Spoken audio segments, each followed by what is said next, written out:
gaffers too skinny to pay. Poverty, poverty, knock. Keeping one eye on the clock. I know I can gobble when I hear my shuttle go. Poverty, poverty, knock. Oh dear, we're going to be late. Gaffer is stood at the gate.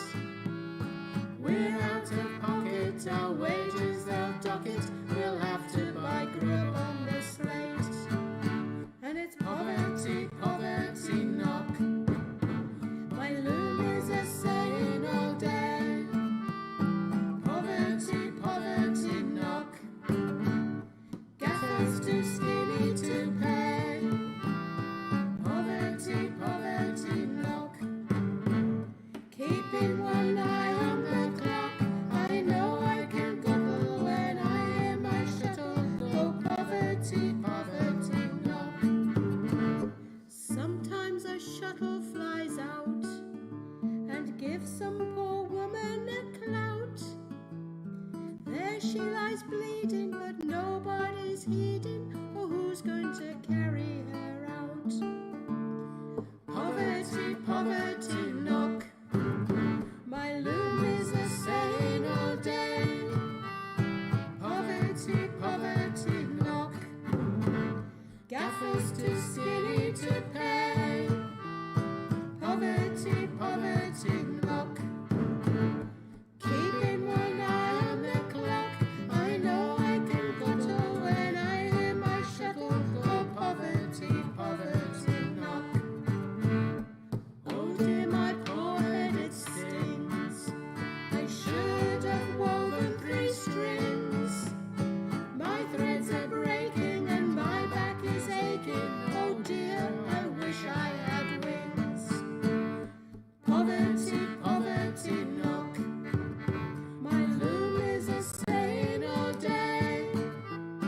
Poverty, poverty, knock. Gaffers too skinny to pay. Poverty, poverty, knock. Keeping one eye on the clock. I know I can gottle when I hear my shuttle go. Poverty, poverty, knock. Come, ladies and gents, I've a song ready made, and to sing it I'm sure you will not be afraid. For I'll tell you at once I'm a weaver by trade. So sing success to the weavers forever, huzzah!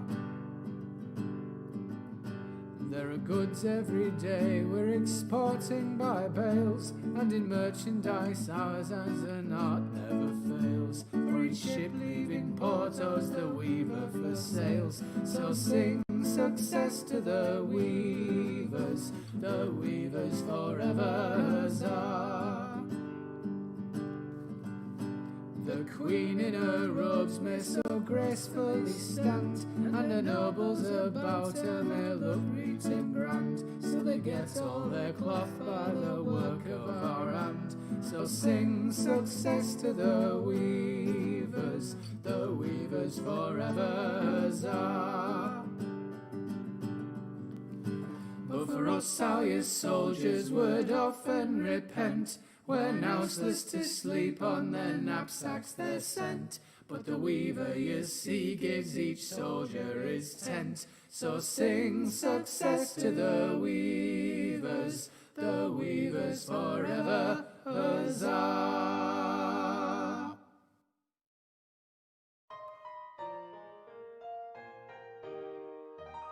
She was poor, but she was honest, victim of the squire's game. First he loved her, then he left her, and she lost her honest name. It's the same the whole world over. It's the poor what gets the blame. It's the rich what gets the pleasure. Ain't it all a bloody shame? She was poor, but she was honest, victim of the squire's game. First he loved her, then he left her, and she lost her honest name. It's the same the whole world over. It's the poor what gets the blame. It's the rich what gets the pleasure. Ain't it all a bloody shame? Ain't it all a bloody shame?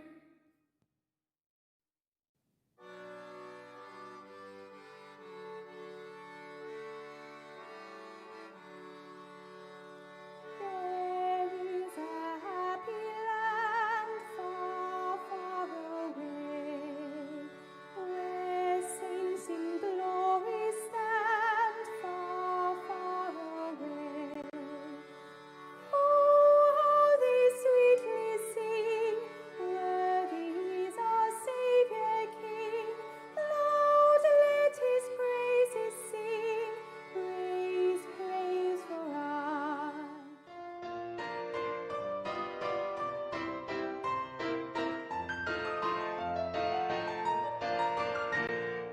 Once I was happy, but now I'm forlorn, like an old coat that is tattered and torn, left on this wild world to fret and to mourn, betrayed by a maid in her teens. The girl that I loved, she was handsome. I tried all I knew her to please, but I could not please her 1/4 so well, like that man upon the trapeze.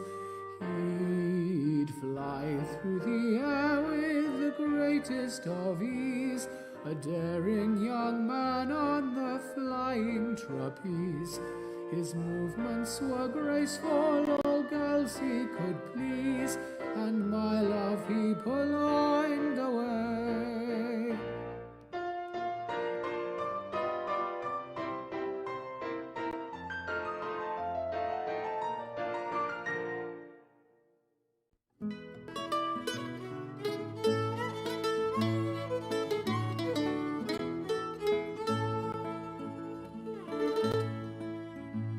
Come all brother tradesmen that travel alone, oh pray come and tell me where the trade is all gone. Long time I have travelled and cannot find none, and it's all the hard times of old England. In old England very hard times. Provisions you buy at the shop, it is true, but if you've no money, there's none there for you. So what's a poor man and his family to do? And it's all the hard times of old England. In old England, very hard times. You will see the poor tradesmen are walking the street, from morning till night for employment to seek, and scarcely they have any shoes on their feet.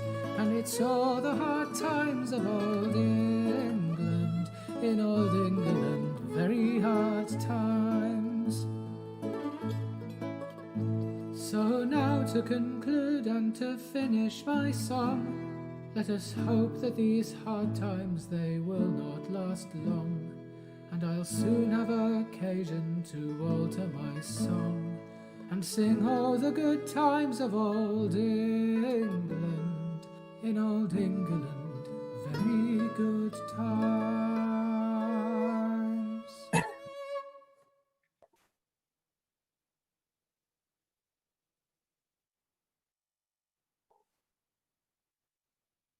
This production of Hard Times for These Times, written by Charles Dickens and adapted by Peter Malin, is brought to you by Oxford Theatre Guild. There is a happy land far, far away, where saints in glory stand far, far away.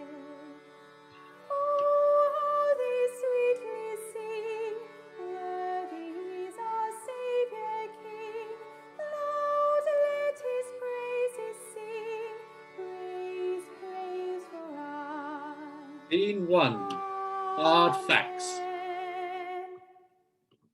Now, what I want is facts. Teach these boys and girls nothing but facts. Facts alone are what wanted in life. Plant nothing else and root out everything else. This is the principle on which I bring up my own children, and this is the principle on which I bring up these children. Stick to facts, sir. Yes, Mr. Gradgrind. Of course, Mr. Gradgrind. Girl number 20. I don't know that girl. Who is she? Sissy Jupe, sir. Well, Sissy is not a name. You must call yourself Cecilia. Please, sir. Its father has called me Sissy. Oh, then he has no business to do it. Tell him he mustn't. What is your father? He belongs to the horse riding, if you please, sir. The circus.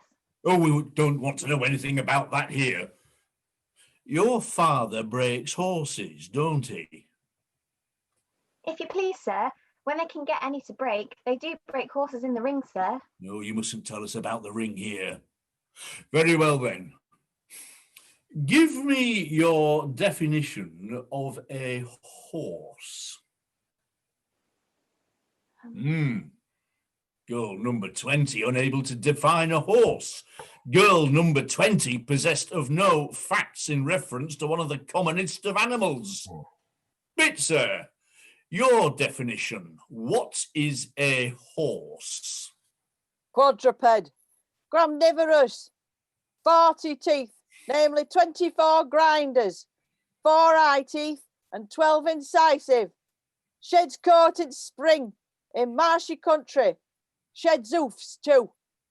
Hoofs hard, but requiring to be shod with iron. Age known by marks in mouth. Thank you, Bitzer.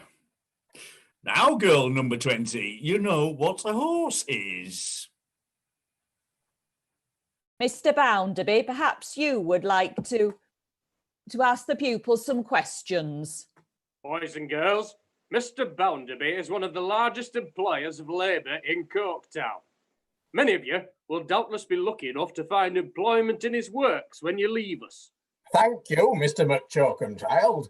Now, we've heard what an horse is, boys and girls. Now, tell me, would you paper a room with representations of horses? No, Yes, yes, Of course, no, of course no. Now, why wouldn't you? Please, sir, I wouldn't paper a room at all. I'd paint it. Oh, you must paper it, whether you like it or not.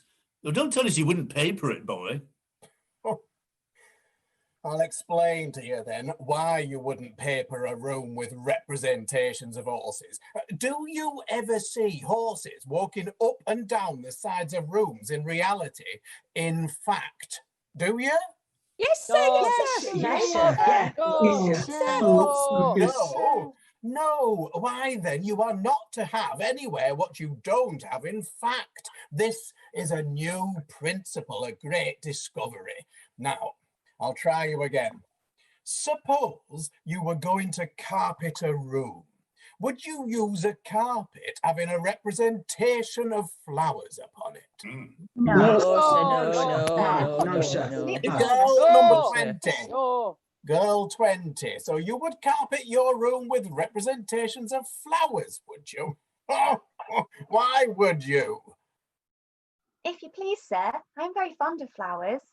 And that is why you would put tables and chairs on them and have people walking all over them with heavy boots? It wouldn't hurt them, sir. They wouldn't crush and wither, if you please, sir. They would be the pictures of what was very pretty and pleasant. And I would fancy... But you mustn't fancy. That's just it. You are never to fancy. You are not Cecilia Jupe to do anything of the kind. The word fancy is to be discarded altogether. You are to have nothing to do with it. You are not to have, in any object of use or ornament, what would be a contradiction in fact. You wouldn't walk upon flowers, in fact. You cannot be allowed to walk upon flowers in carpets. You don't find that foreign birds and butterflies come and perch upon your crockery, so they must not be represented on crockery. You never meet with quadrupeds going up and down walls, so they must not be represented upon walls. You must use, for all these purposes, combinations and modifications in primary colours of mathematical figures which are susceptible of proof and demonstration. This is the new discovery. This is fact. This is taste. Thank you, Mr. and Mrs. McTokenchild. You may go home now, children. Be back here at 7 sharp tomorrow morning. Yes, sir. Yes, sir. Please, who tender shepherd, hear me, bless thy little lambs tonight. Well, Bounderby? Impressive, Gradgrind, certainly. When I were their age, I hadn't a shoe to my foot. I passed the days in a ditch and the nights in a pigsty. In fact, I were born in a ditch. Oh, a dry one, I hope, sir. Oh, no, madam, as wet as a sop, a foot of water in it. Oh, dear. Enough to give a baby a cold. Cold? I were born with inflammation of the lungs and of everything else, I believe, that was capable of inflammation. Oh, I hope, sir, that your mother did look after. My mother, bolted man, left me to my grandmother, the wickedest, worst old woman that ever lived. I ran away, of course, became a vagabond, and instead of one old woman knocking me about and starving me, everybody of all ages knocked me about and starved me. But I pulled through, man. Vagabond, errand boy, labourer, porter, clerk, chief manager, small partner, Josiah Bounderby of Coketown. So impressive as your school is, Gradgrind, I tell you, Josiah Bounderby of Coketown had no such advantages. He pulled himself through. That circus child, Cecilia Jupe. Yes, Mr. Gradgrind. She's the one that came to my house and asked to be enrolled here. I believe so, sir. She's a bad lot, Gradgrind. Came to your house, you say? Yes. The fact is, she turned up one morning when I was out, saw Mrs. Gradgrind and Louisa with her application. Louisa saw her? Yes. Now, I'll tell you what, Gradgrind, turn the girl out of the school. A stroller's child. She's not the sort you want here. She'll be a bad influence. I must say I'm much of your opinion, Bounderby. Do it at once. That's always been my motto. Do you have her address? Yes, the Pegasus Arms, Pod's End. Well, I'll walk there with you now. Why not? Very well. Mark my words, Gradgrind. She'll be a bad influence. She needs to be got rid of.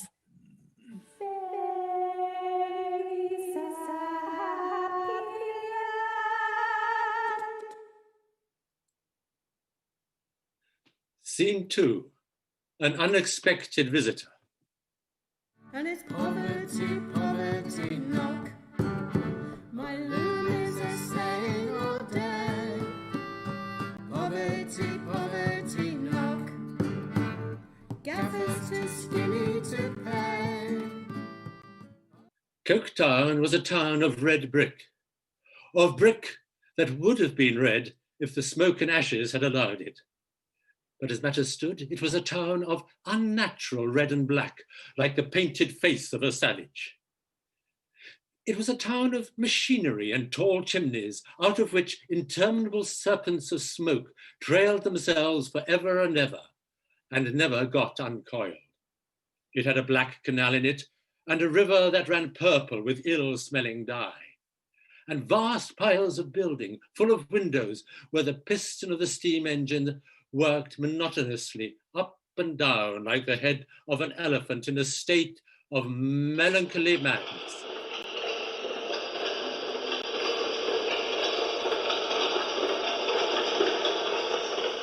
It contained several large streets, all very like one another, and many small streets, still more like one another, inhabited by people equally like one another, who all went in and out at the same hours, with the same sound upon the same pavements, to do the same work, and to whom every day was the same as yesterday and tomorrow, and every year the counterpart of the last year and the next.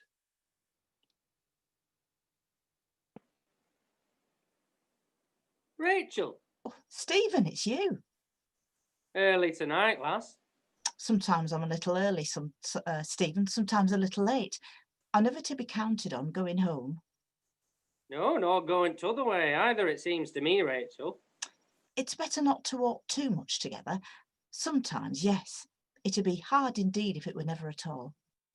It's hard anyways, Rachel. Try not to think so and it won't seem so bad. I've tried a long time, but you're right.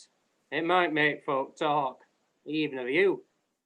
You've been so good to me, Rachel, for so long, that your word is law to me, and better than some real laws and all. Don't fret about the laws, Stephen. Let them be. Aye, let them be. Let everything be. It's a muddle, and that's all there is to it. Do you know, the union's bringing in a new rule now? We've to subscribe to a fund to help men in other parts as get in trouble for union activity. The United Aggregate Tribunal. I've heard about it. I don't see how I can afford to pay it, nor others like me, and I don't see as it'll do any good. What do the other men think? I don't rightly know. There's been a union delegate down, Slackbridge. He's now but a rabble-rouser and a troublemaker. Oh, don't get involved, Stephen. You've enough troubles of your own. Ha! I have that. Promise me you won't get involved. All right, lass. I give you my faithful promise. And now you better go. Aye, don't fret, Stephen. It'll be all right. Aye, it'll be all right. Good night. Good night. Mr. Blackpool, What is it? she's come back. I couldn't keep her out. Oh, heaven's mercy, woman. Have you come back again?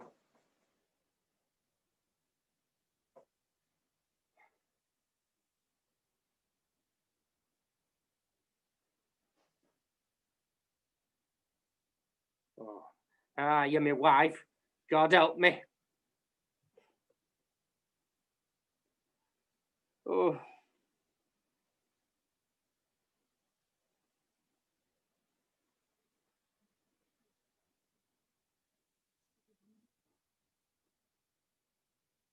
She was poor, but she was honest, victim of the squire's game. First he loved her, then he left her, and she lost her honest name. Scene 3, the circus comes to town.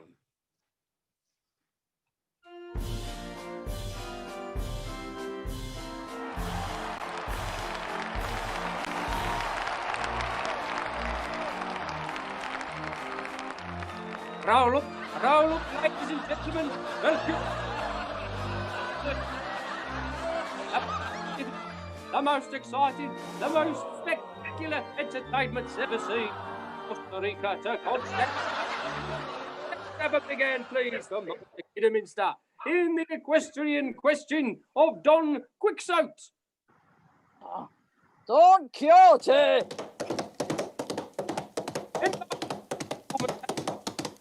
With it, whips and retorts. Alas! Oh, Yorick, I knew him well. Horatio. I knew him, Horatio. You might at least get it right. Alas, poor Yorick, I knew him, Horatio. Lead on, Macduff! It's lay on, Macduff, for heaven's sake. Yeah, comic actors, proudest cavortings of Monsieur Gordon, the comic clown. The hyperactive, hippodromic horsemanship of Miss Josephine Sleary in her graceful Tyrolean flower act.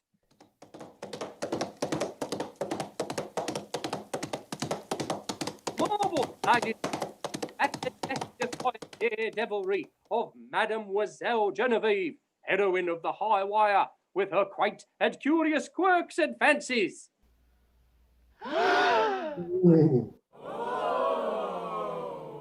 And finally, that jovial jester of jolly japes, Signor Jupe, who will elucidate the diverted canine accomplishments of his highly trained performing dog, Many Legs. Jupe. Jupe, where is he up to? Where's Jupe? Go and find him. And finally, thrilled to the heart-stopping oof-throb of Mr. E.W.B. Childers in Dick Turpin's famous ride.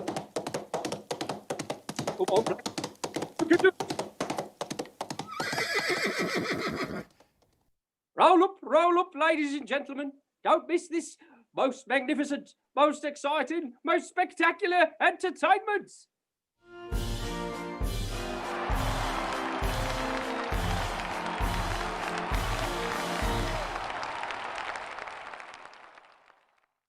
Louisa, Thomas, what in the name of idleness and folly, what are you doing here?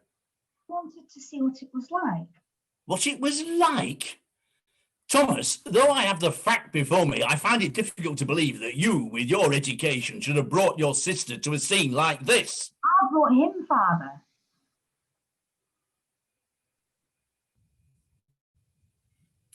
Louisa, I am ashamed. Thomas and you, to whom the circle of the sciences is open. Thomas and you, who may be said to be replete with facts. Thomas and you, here in this degraded position. What must Mr. Bounderby think? Come here, boy. I'm surprised at you, Louisa, being interested in a parcel of vagabonds. When I was a vagabond myself, nobody was interested in me, I can tell you that. But I dare say your father will forget all about it if I have a little word with him. Well, Louisa, that's worth a kiss, ain't it? Always my pet, ain't you, Louisa?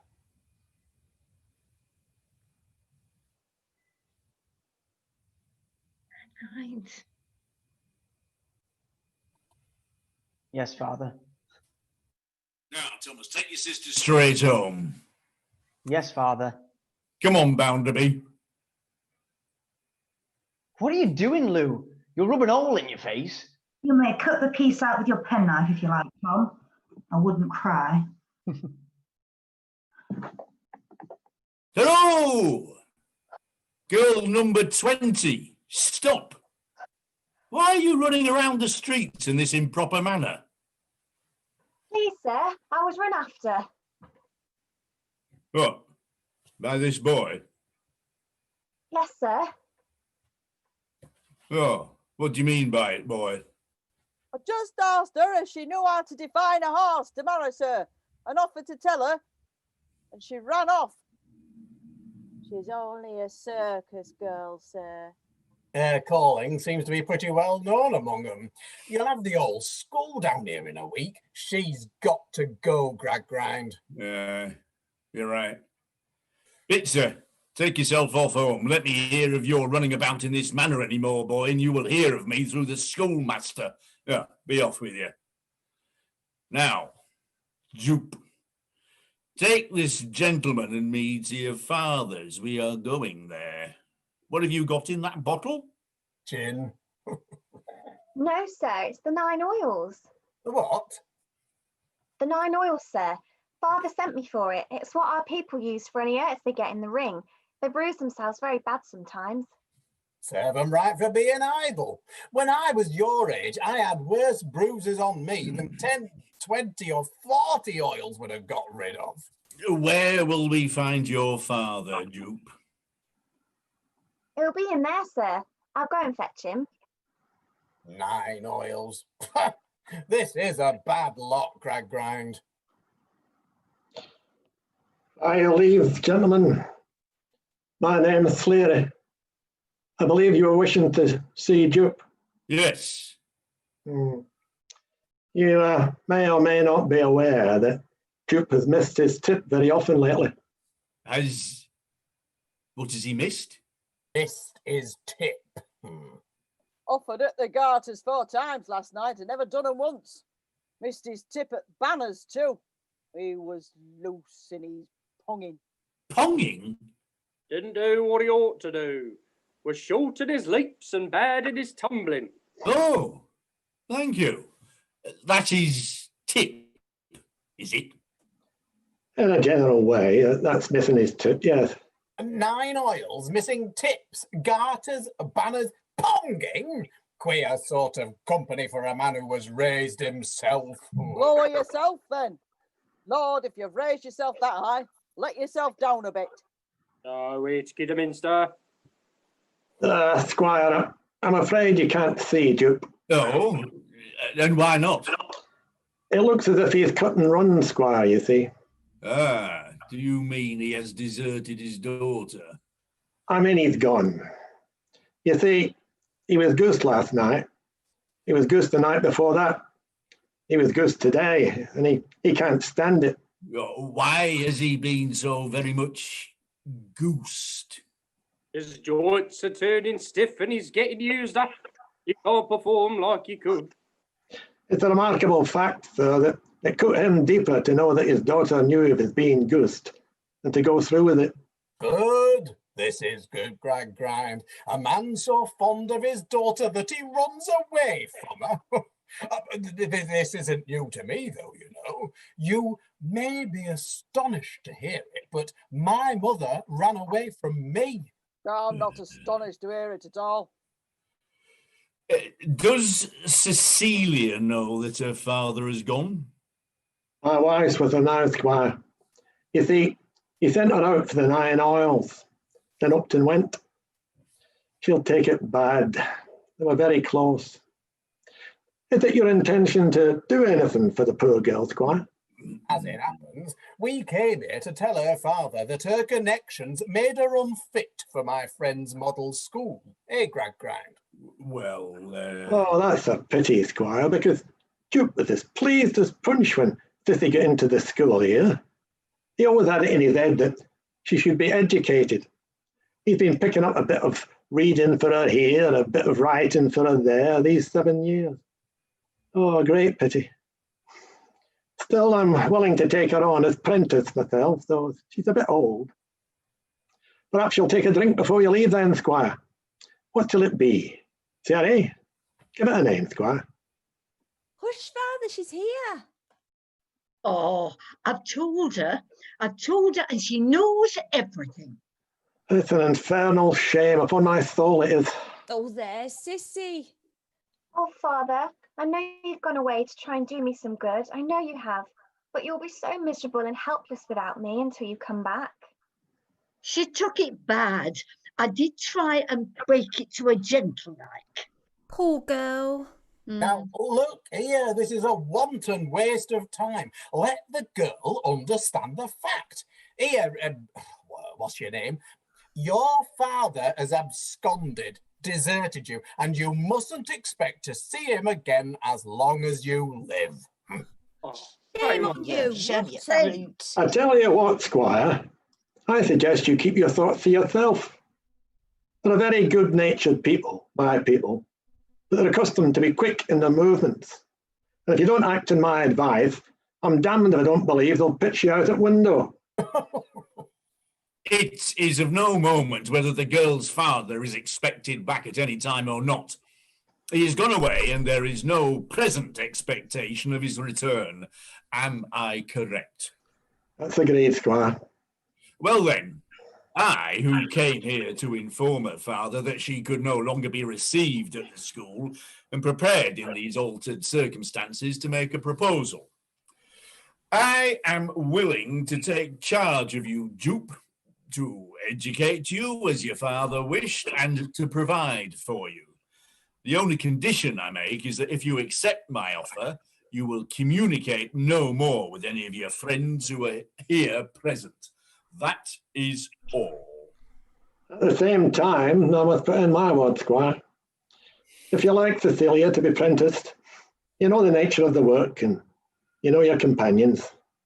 Mrs. Sleary would be a mother to you and Josephine a sister. I don't pretend to be of the angel breed myself, but I never injured a horse yet, and I don't expect to begin otherwise at my age with a rider. I never was much of a cackler, Squire, so I've had my say. This is a great mistake, Gradgrind. Think of Louisa.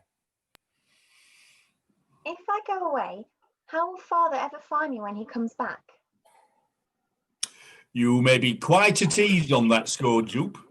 In such a case, your father would find out Mr. Sleary, who would let him know where you went. I should have no power of keeping you against his wish, and he would have no difficulty in finding Mr. Thomas Gradgrind of Coketown. I am well known. Well known, I should say you are. You're one of those sort that keeps a precious deal of custom away from us. Never mind that now. What will you do, Cecilia?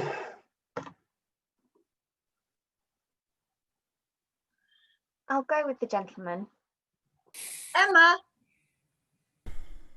There she is, sir. She'll be a credit to you. Goodbye, Sissy. Goodbye. Oh, goodbye, Sissy. Don't forget us. Never. Goodbye. Goodbye, dear. Leave the bottle. It'll be no use to you now. No, I must keep it for father when he comes back. So be it. Good luck, Cecilia. My last word to you is this. Stick to the terms of your contract and be obedient to the squire. But if, when you grow up and get married, you ever come across a circus, don't be hard in it. Make the best of it, not the worst. People must be amused, Squire. They can't always be working or learning. Make the best of it, not the worst. Come, Jupe. Good luck, Goodbye. sister. Bye, Sissy. Sissy. Bye. God bless you, my dear. Goodbye.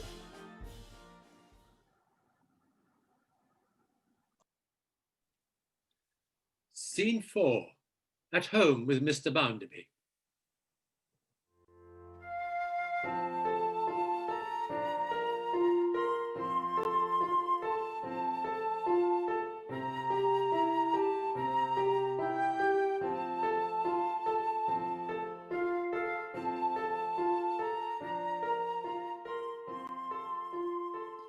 Mr. Bounderby, you are unusually slow with your breakfast this morning.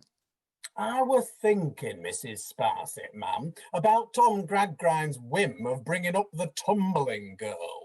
The girl is now waiting to know whether she is to go straight to the school or to Mr. Gradgrind's house.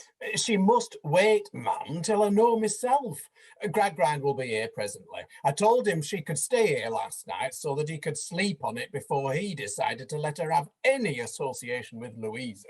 Very thoughtful of you, Mr. Bounderby. Well, it's tolerably clear to me, ma'am, that the poor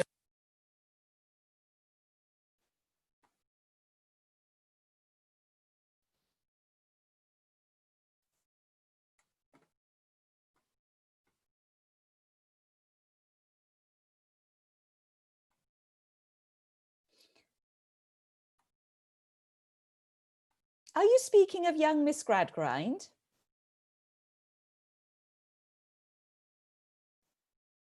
Your observation being limited to little puss and there being two girls in question, I did not know which might be indicated by the expression.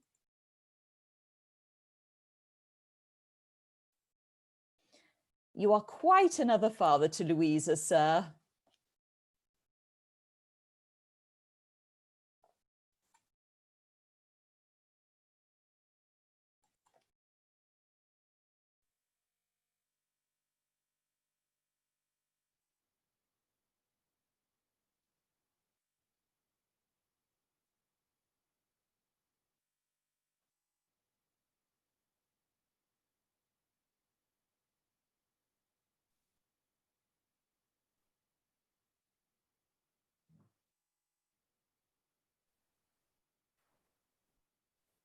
Mrs. Sparsit. Mr. Gradgrind, Miss Gradgrind.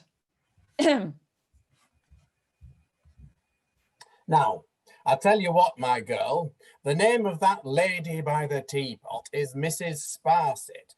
That lady acts as mistress of this house, and she is a very highly connected lady. So you will kindly show her the respect that's due to her, or you shall not come here again.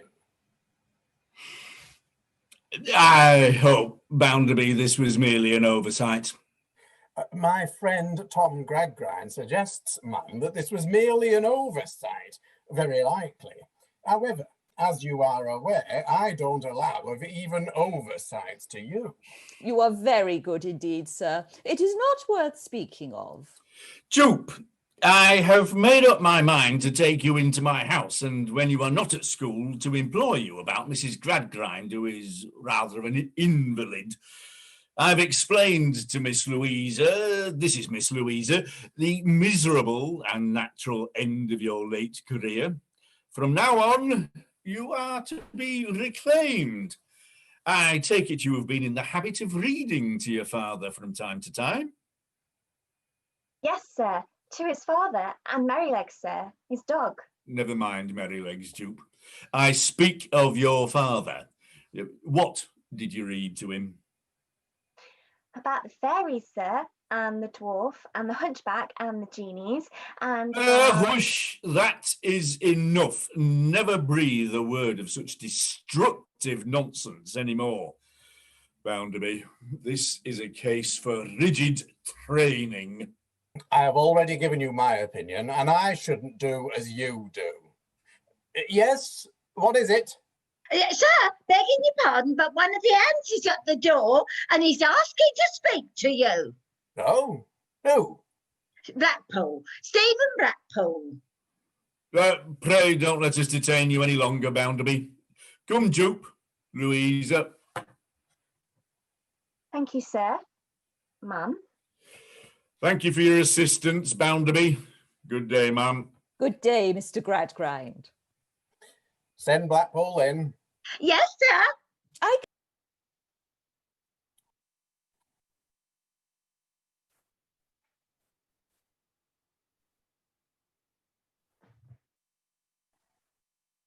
can go if you wish it, Mr. Bounderby. Nonsense, ma'am. Stay where you are.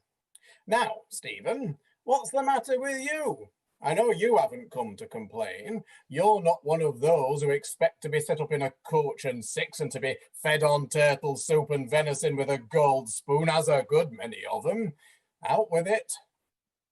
I've come to ask your advice, sir. On Easter Monday, 19 years ago, I were married. My wife were a pretty lass, but she went bad, soon. Not on account of me. God knows I were not unkind to her. Took to drink, eh? Left off working, sold the furniture, pawned the clothes. Aye, sir. I were patient with her. Tried everything to get her out of it. But she went from bad to worse, till finally she left me. These past 5 years, I've been able to get back a mite of self-respect. But last night, I went home and there she was. I knew all of this, you know. Well, except the last. You'd better not have married her at all. Was it an unequal marriage in point of years, Mr. Blackpool? No, ma'am. We were both of an age. Indeed. I inferred from its being so miserable a marriage, Mr. Bounderby, that there was some considerable difference in age. I am sorry. Well, go on. I've come to ask you, sir, how I am to be rid of this woman. Oh! What do you mean? You took her for better or worse, you know. I must be rid of her. I can't bear no more. If it weren't for a lass I know, the best lass in the world, I'd have gone mad or done away with myself. I fear he wishes to be free to marry the female of whom he speaks, sir. I do. The lady says what's right. I've read in papers that great folk can be set free from their misfortunate marriages and marry over again. But what of such as me? I want to know how it can be done. Know how? If I do her any hurt, there's a law to punish me. Well, of course there is. If I marry other lass, there's a law to punish me. Of course there is. If I live with her and not marry her, not as she ever would, there's a law to punish me. Of course. Now, in God's name, show me the law to help me. Well, there is such a law, but it costs money. Well, how much might that be, sir? Well, you'd have to go to Doctors' Commons with a suit, then to a Court of Common Law with a suit, then to the House of Lords with a suit, and you'd have to get an Act of Parliament to enable you to marry again, and it would cost you, say, from £1,000 to £1,500, perhaps twice that. There's no other law? Certainly not. Why then, sir, it's all a muddle, and the sooner I'm dead, the better. Pooh!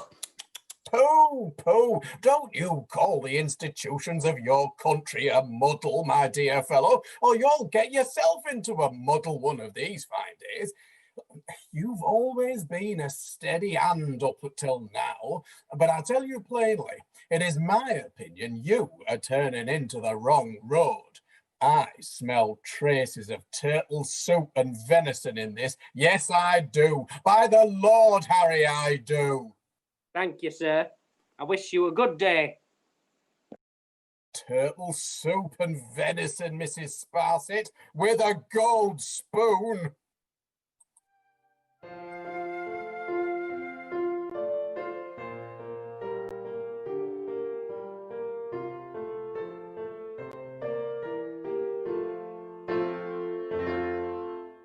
Scene 5.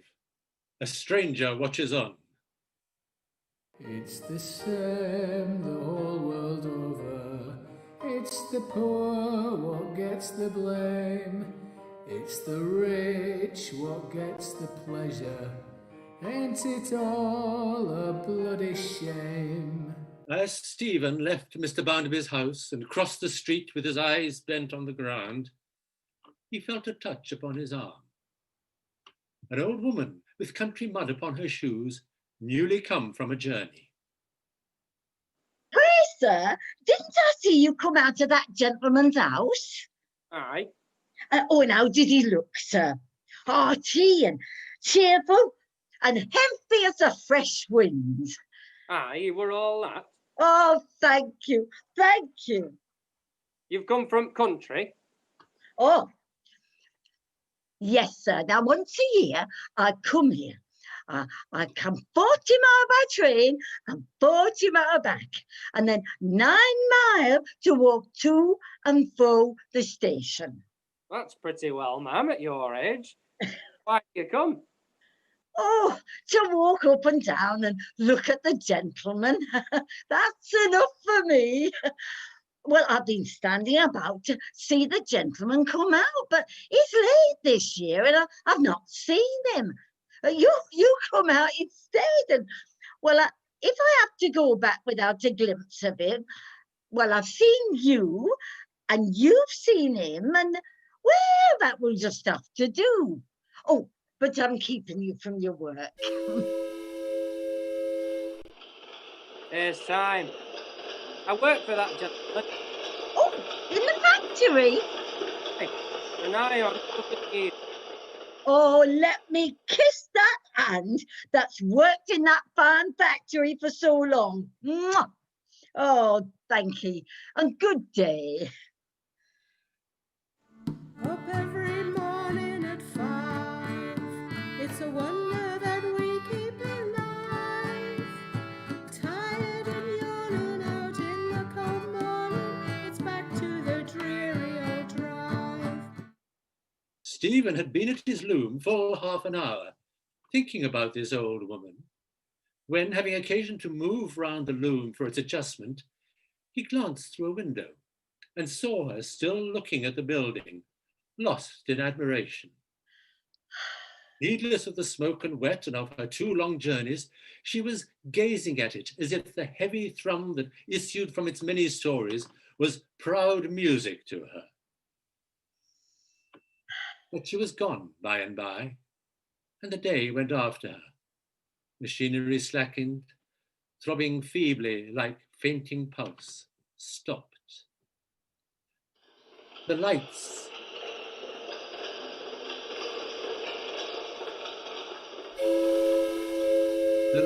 in the great factories, which looked, when they were illuminated, like fairy palaces, were all extinguished, and the hands, men and women, boy and girl, went clattering home.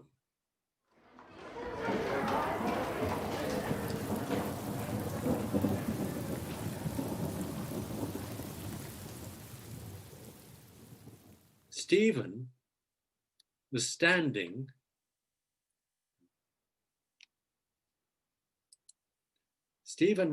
in the street with the odd sensation which the stoppage of machinery always produced, the sensation of its having worked and stopped in his own head. He was waiting for Rachel, but she had eluded him. He thought of his dreary lodgings and the shameful, heavy figure upon the bed. And he wandered about the chill rain, thinking and thinking and brooding, before turning his footsteps finally homeward. Rachel! I'm glad you've come at last, Stephen. You're very late. I've been walking up and down. I thought so, but it's too bad a night for that. I didn't notice. How have you come here, Rachel? Oh, landlady sent for me. Said there was someone here that needed looking to. And she were right. All bruised and wounded she is. We were friends once, you and I, before she married you. It's my bed! Bed's mine! Come away! Come on, lass. Come on, Rose, dear. It's all right. Take this. I'll stay here till 3. She'll need another dose then, and then she come and left until morning. But you work. I slept sound last night. It's you that's in need of rest. So pale and tired. Try to sleep there in the chair while I watch. She won't know me when I speak to her. But doctor says as happily she'll come to herself tomorrow. Oh, Rosie. Stephen? Aye. Sleep on.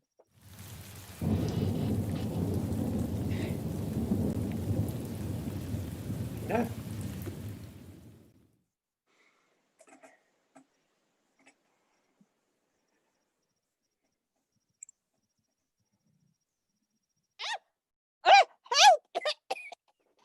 Murder me, will you? What is it? Am I dreaming or what? Rachel, are you there? Aye. All's well, Stephen. I've been asleep myself.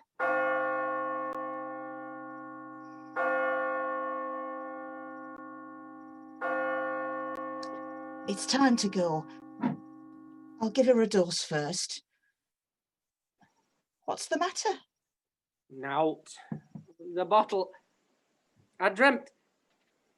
I won't say what. But thank God for thee, Rachel. Thank God for thee. And it's poverty, poverty, knock. My loom is a saying all day. Poverty, poverty, knock. Gaffers too skinny to pay. Scene 6. Sissy moves to Stone Lodge.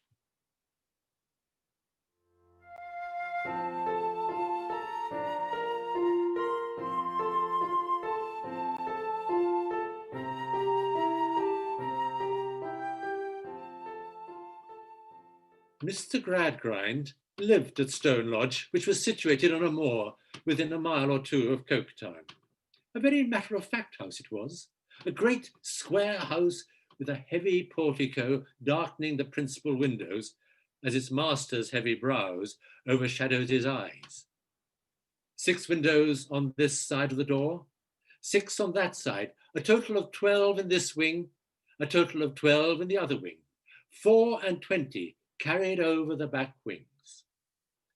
A lawn and a garden and an infant avenue, all ruled straight like a botanical account book. Gas and ventilation, drainage and water service, fireproof from top to bottom. Everything the heart could desire. Everything?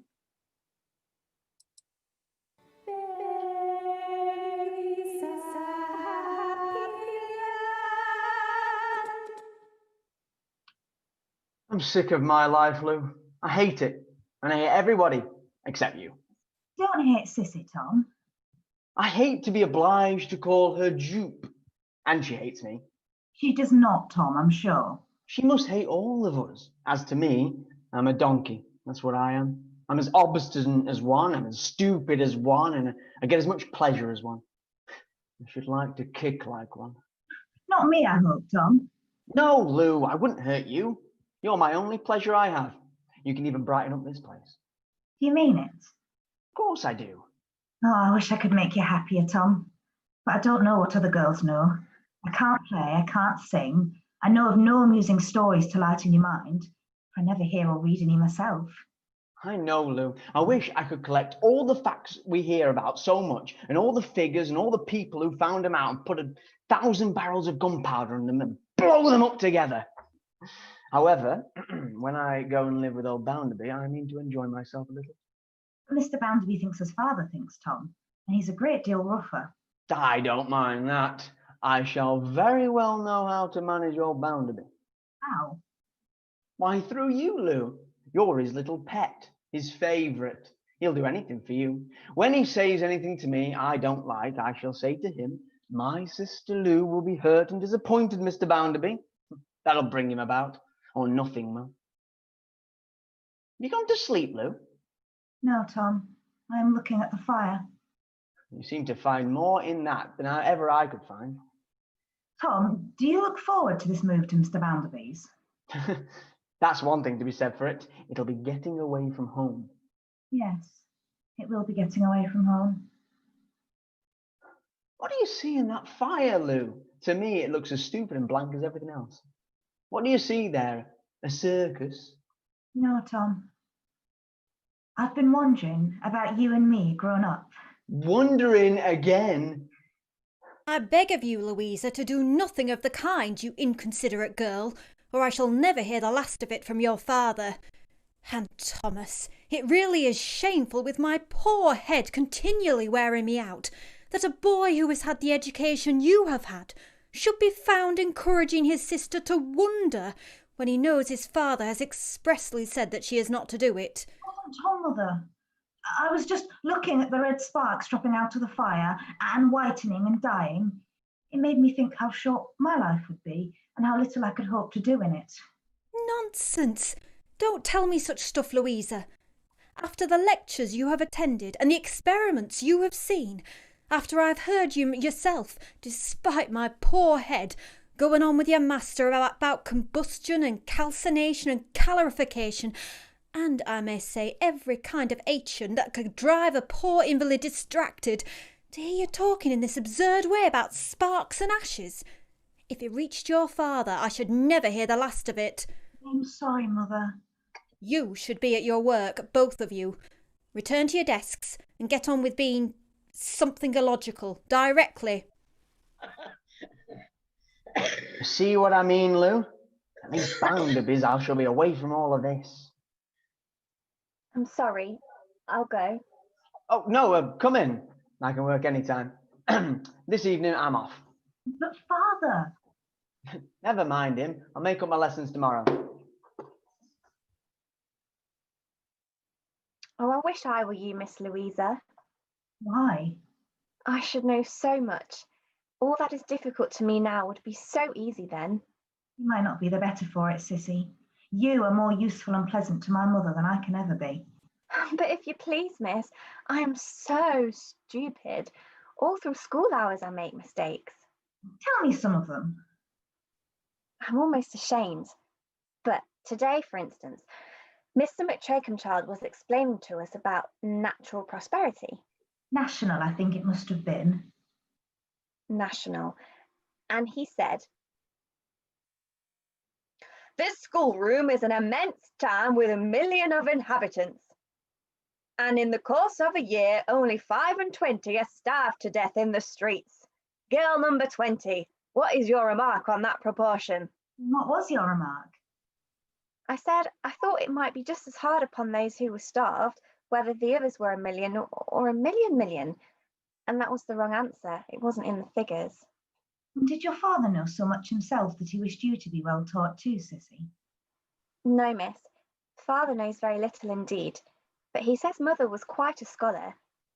She died when I was born. He loved her, and he loves me for her sake. Yet he has left you, Sissy. For my good, only for my good. Tell me more about him. What is he? Father's a clown. To make people laugh? Yes, but they wouldn't laugh sometimes, and then father cried, and once he got angry and beat Merrylegs, his dog. But he was always kind to you? Oh yes, always.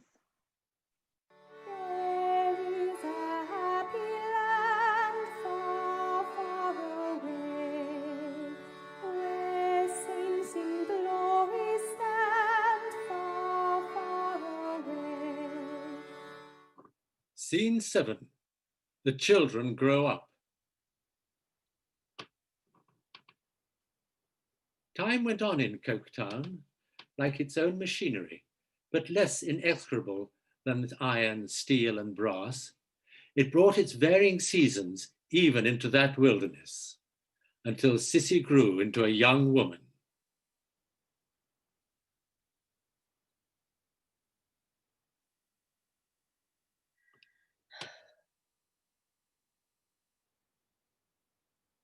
I feared, Jupe, that your continuance at the school any longer would be useless.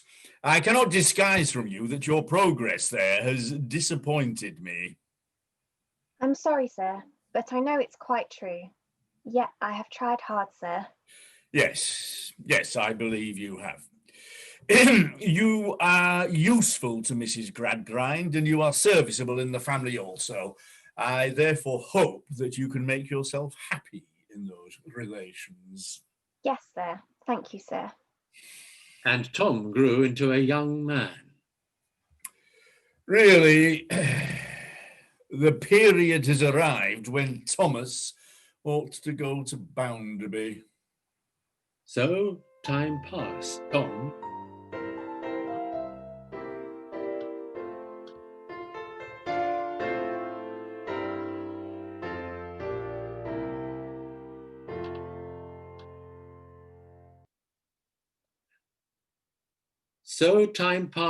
into Bounderby's bank, made him an inmate of Bounderby's house, necessitated the purchase of his first razor, and exercised him diligently in his calculations relevant to number 1.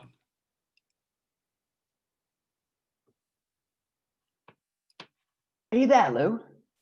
Dear Tom, how long it is since you have been to see me? Oh, Bounderby's been keeping me at it, rather. Has father said anything to you? No, but he told me tonight he wished to do so in the morning. Ah, do you know where he is tonight? No. Then I'll tell you. He's out with old Bounderby up at the bank to keep old Mother Sparsit's ears out of confab, I expect. Why, Tom? You're very fond of me, aren't you, Lou? You know I am. But you come to see me so little now. Well, sister of mine, we might be so much oftener together. Always together, mightn't we? It would do me a great deal of good if you were to make up your mind about you know what. It would be a splendid thing for me. I must go now. I'm engaged to some fellows tonight. You won't forget how fond you are of me, will you?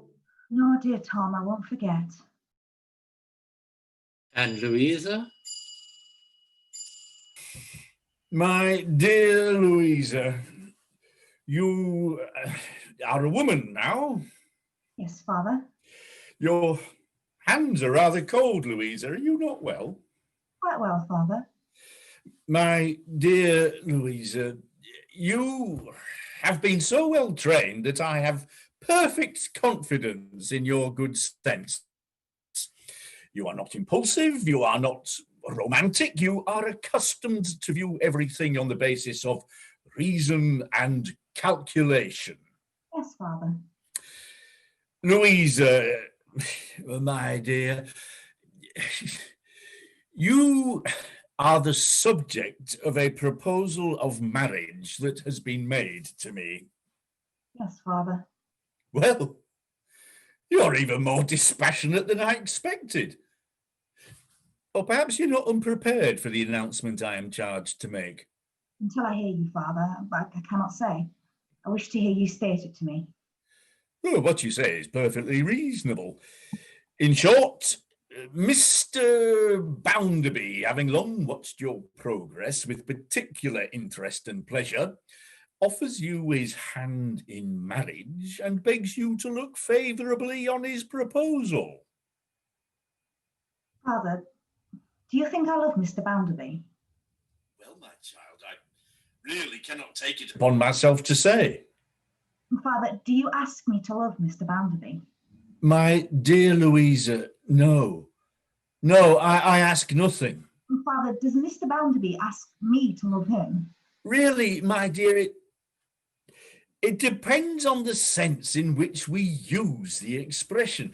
Mr. Bounderby does not do you nor himself the injustice of pretending to do anything fanciful or, shall we say, sentimental. The term is perhaps a little misplaced. What would you advise me to use in its stead? Why, my dear Louisa, I would advise you to consider this question, as all questions, simply as one of tangible fact. You are, we will say in round numbers, 20 years of age. Mr. Bounderby is, we will say in round numbers, 50.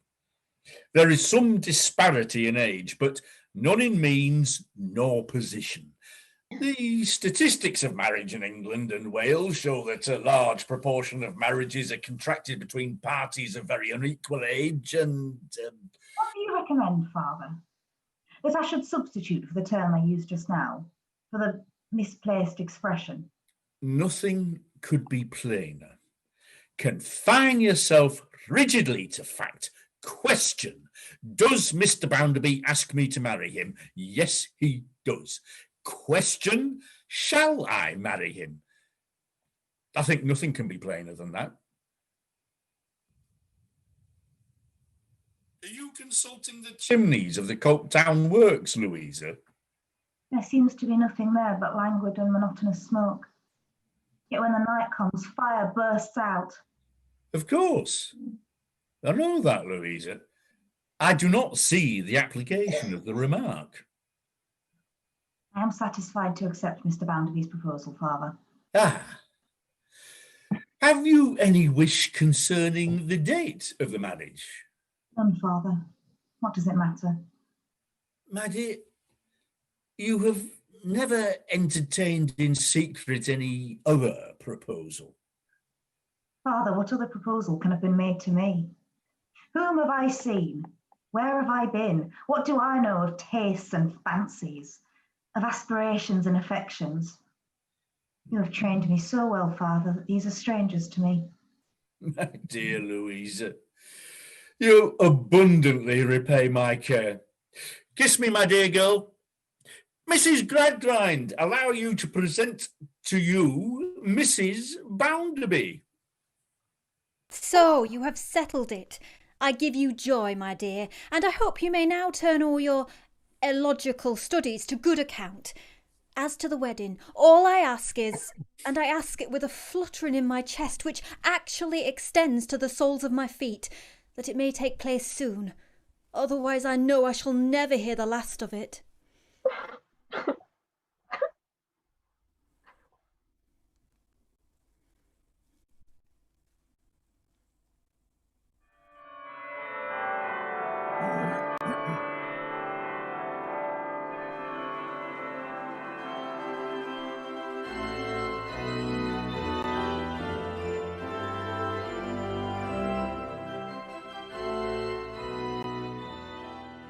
Mr. and Mrs. Bounderby.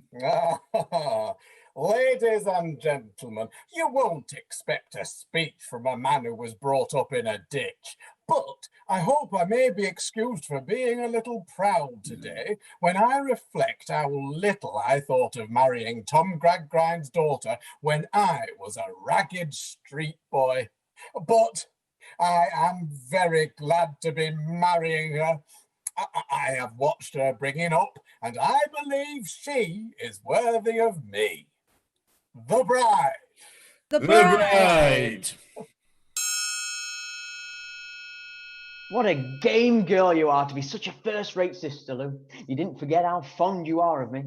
Ain't it uncommonly jolly now? I hope you may be happy, sir. Oh, indeed, I hope you may be happy.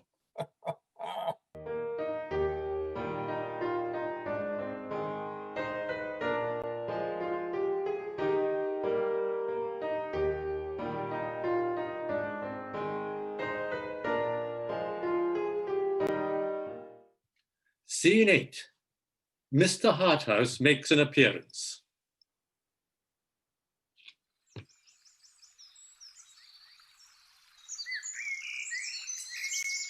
Sunny midsummer day. There was such a thing sometimes, even in Coketown. Seen from a distance, in such weather, the town lay shrouded in a haze of its own, which appeared impervious to the sun's rays. The streets were hot and dusty, and the whole town seemed to be frying in oil. There was a stifling smell of hot oil everywhere. The steam engines shone with it. The clothes of the hands were soiled with it. The mills oozed and trickled it. Since Mr. Bounderby's marriage, Mrs. Sparsit had removed to the bank as resident caretaker, and there she sat in her afternoon apartment on the shadier side of the frying street. Thank you, Bitzer. Thank you, ma'am. All is shut up, Bitzer? Yes, ma'am. And what is the news of the day, Bitzer? Nothing in particular, ma'am. The hands are a bad lot, ma'am. But that's no news. Oh, what are the restless wretches doing now? Uniting and leaguing and engaging to stand by one another, ma'am. Much in the usual way. Has it been a busy day here in the bank? Not a very busy day, ma'am. About an average day. The clerks are trustworthy, punctual and industrious? Yes, ma'am. With the usual exception. Ah. Mr. Thomas, ma'am.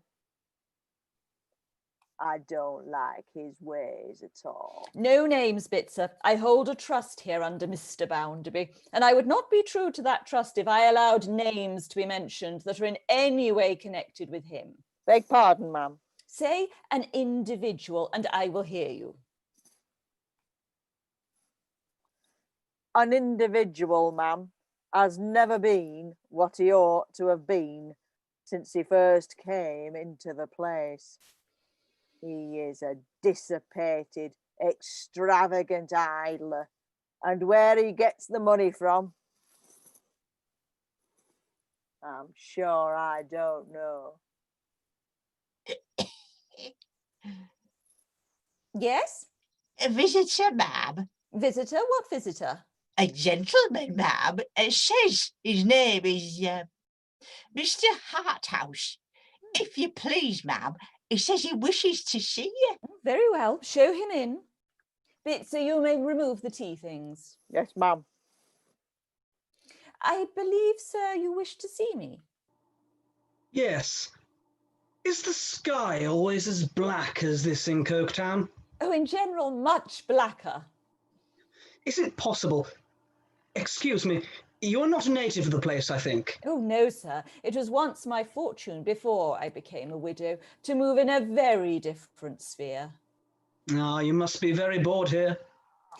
May I be permitted to ask, sir, to what I am indebted the favour of your visit? Assuredly. Much obliged for you for reminding me. I am the bearer of a letter of introduction to Mr. Bounderby, the banker from Mr. Gradgrind, the Member of Parliament for this place, whom I've had the pleasure of knowing in London. I see. Mr. Bounderby will, I believe, be here shortly. I think he married Gradgrind's daughter. Yes, he had that honour. The lady is quite a philosopher, I'm told. Indeed, sir. Is she? Excuse my impertinent curiosity, but You know the family and know the world. Is the lady so very alarming? Her father gives her such a hard-headed reputation. Is she absolutely unapproachable? Repellently and stunningly clever? I see by your smile you think not. As to age now, 40. 5 and 30. A chit, sir, not 20 when she was... I give you my honour, madam. I was never so astonished in my life. Mr. James Harthouse, I believe.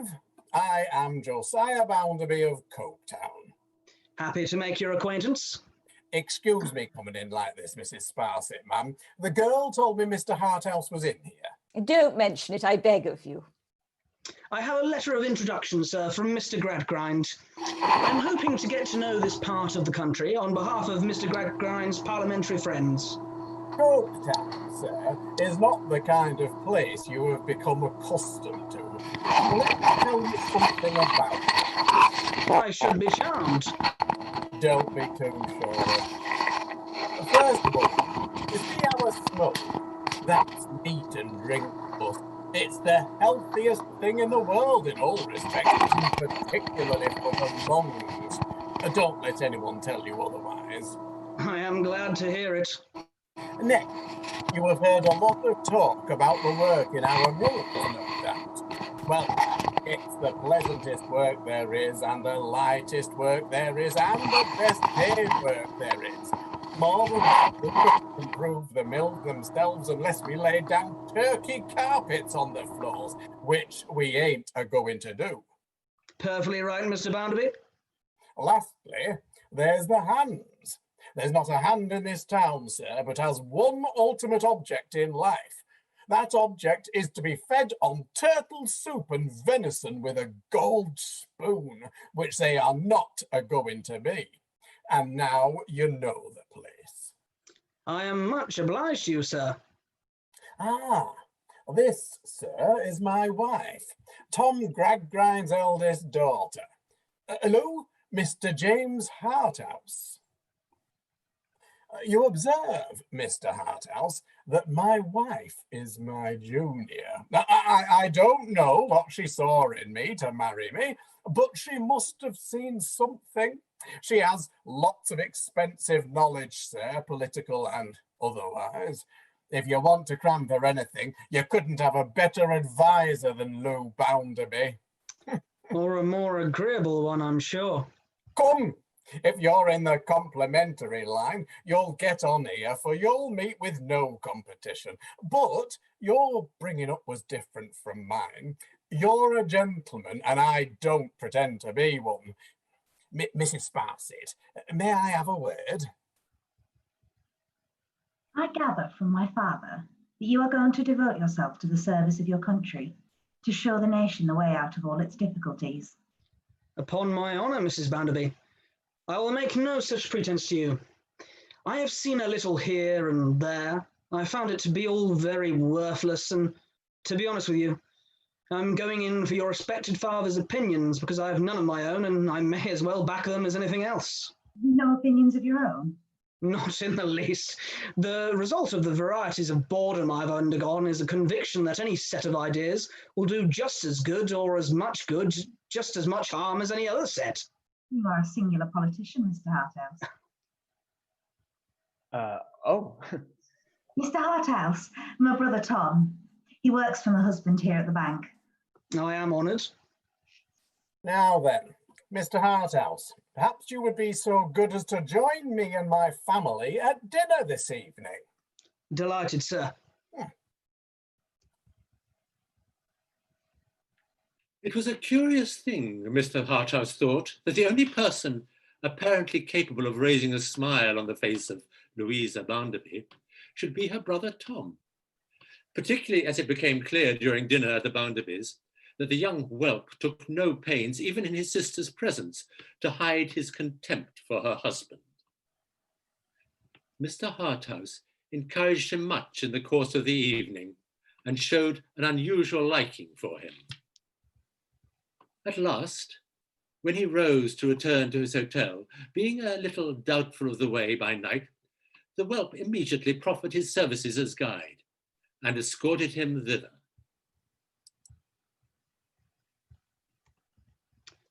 Do you smoke? Thank you, Mr. Harthouse. I hope you've had a dose of old Bounderby tonight. A very good fellow indeed. You really think so, don't you? What a comical brother-in-law you are.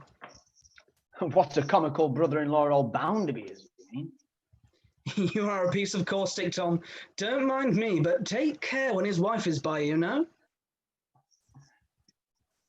His wife? Oh, my sister Lou? She's never cared for old Bounderby any more than I do. Oh? Then why did she marry him? I persuaded her. I was stuck in old Bounderby's bank and I knew I had to get some scrapes there if she didn't marry him, so I wanted her to keep him sweet, so she did. It was very game of her, wasn't it? It was charming, Tom, and she gets on so placidly. Oh, she's settled down to life and she don't mind. Lou's not a common sort of girl. She can shut herself up and she can think. She often sits and watches the fire for an hour at a stretch. She has resources of her own? Not so much as you may suppose, for our governor had her crammed with all sorts of dry bones and sawdust. It's his system. Formed his daughter on his own model, eh? And me, and everybody else. Impossible, Tom. Not you, surely. Certainly, why I knew absolutely nothing before I left home. I find that exceedingly difficult to believe. I picked up a little since, but I've done it myself. No thanks to the governor. The lady at the bank, she seems to entertain great admiration for your sister. Don't Mother Sparsit? Her feelings for Lou are more than admiration, I think. She'd never had her cap set on Bounderby when he was a bachelor. Oh, no. I see. Come, it's time you went. Your tobacco's very good, Harthouse, but it's mild, you know. Yes, it is too mild. It's ridiculously mild. Hey, where's the door?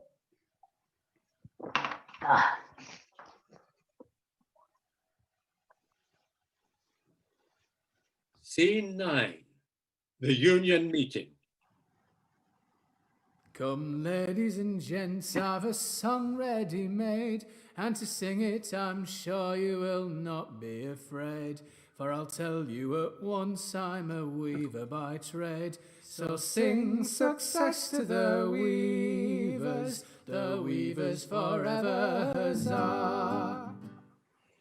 My friends, the downtrodden workers of Coketown, the hour has come when we must rally round one another as one united power and crumble into dust the oppressors that for too long have battened upon the plunder of our families, upon the sweat of our brows, upon the labour of our hands, upon the strength of our sinews, upon the God-created glorious rights of humanity, and upon the holy and eternal privileges of brotherhood.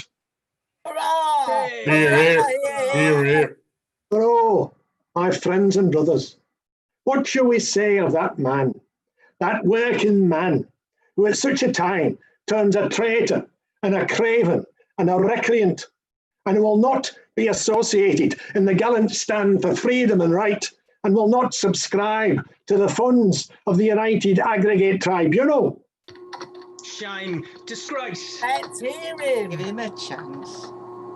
If the man's here, Slackbridge, let's hear the man himself instead of you. Hear, hear. Oh, my friends and fellow workers, I do not wonder that you doubt the existence of such a man. But Judas Iscariot existed, and this man exists. My friends, by virtue of my office as your president, I ask our friend Slackbridge to take his seat while this man, Stephen Blackpool, is heard. You all know Stephen Blackpool along his misfortunes and his good name. My friends, I've heard what's been spoke of me, and it's likely I shan't mend it. But I'd rather you heard the truth from my lips than from anybody else's, though I never could speak before so many without getting mithered and muddled. Come on then, Stephen, let's hear you. Go on, Stephen. My friends, I'm the one single hand at Bounderby's mill that cannot come in with these proposed regulations. I doubt they're doing you any good. They'll just convince the masters that we're naught but troublemakers. But it's not so much for that as I stands out. If that were all, I'd come in with rest. But I have my own personal reasons for not doing it. Oh, my friends, what did I tell you? Shame. Sit down, let him speak. Slackbridge, let the man be heard and hold your tongue. My brothers and fellow workers, I know well what's before me. I know you're resolved to have naught more to do with a man who is not with you in this matter. I know that if I were lying perished at road, you'd be right to pass me by as a foreigner and a stranger. What I get, I must make the best of.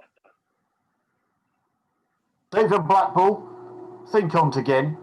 Think on't once again, lad, before you're shunned by all old friends. I have thought. I simply cannot come in. I must go the way as lies ahead of me.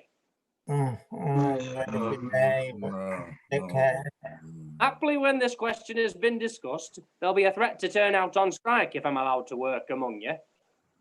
I make no complaints of being outcast and overlooked from this time forward, but I hope I shall be let to work. I have nothing else to live by.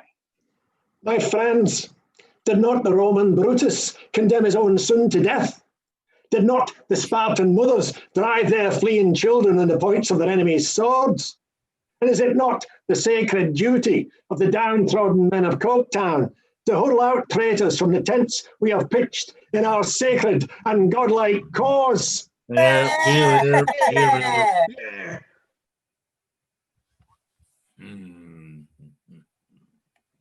Thus easily did Stephen Blackpool fall into the loneliest of lives, the life of solitude among a familiar crowd.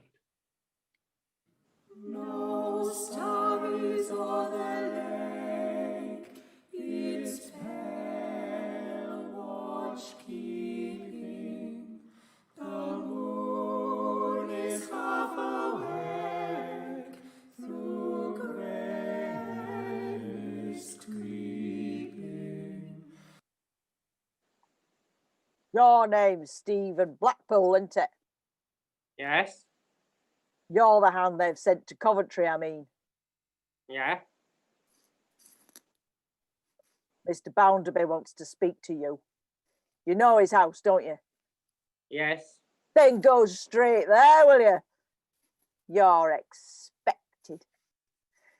And only have to tell the servant it's you.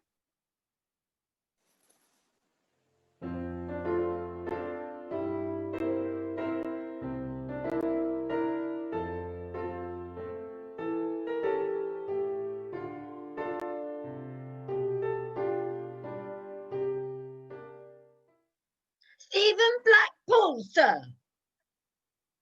Well, Stephen, what's this I hear?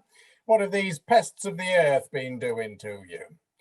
This is the man I was telling you about, Mr. Harthouse. Oh, really? Now, speak up. What was it, sir, you wanted to speak to me about? Why, I have told you. Tell us about yourself and this United Aggregate Tribunal. With your pardon, sir, I have naught to say about it. Now, look here, Harthouse, here's a specimen of him. When this man was here before, I told him he was going in the wrong direction. Now, would you believe it? Although they've put this mark upon him, he's still afraid to open his lips about him. I said I had naught to say, sir, not as I was afraid of opening my lips. You said, pray, Mr. Blackpool, may I take the liberty of asking you how it happens that you refuse to be in this United whatever it is? I'd rather not, sir, but since you put the question, I've passed a promise. Not to me, you know. Oh, no, sir, not to you. As for me, any consideration for me has nothing at all to do with it. What do you complain of? I've not come here to complain. I've come here because I was sent for. What do you people in a general way complain of? Sir, it's not for me to say it. But I look around this town, so rich as it is, and see how we live and where we live and in what numbers. We who work night and day to make the town rich. Who can look on it, sir, and fairly tell a man it's not a muddle? Of course.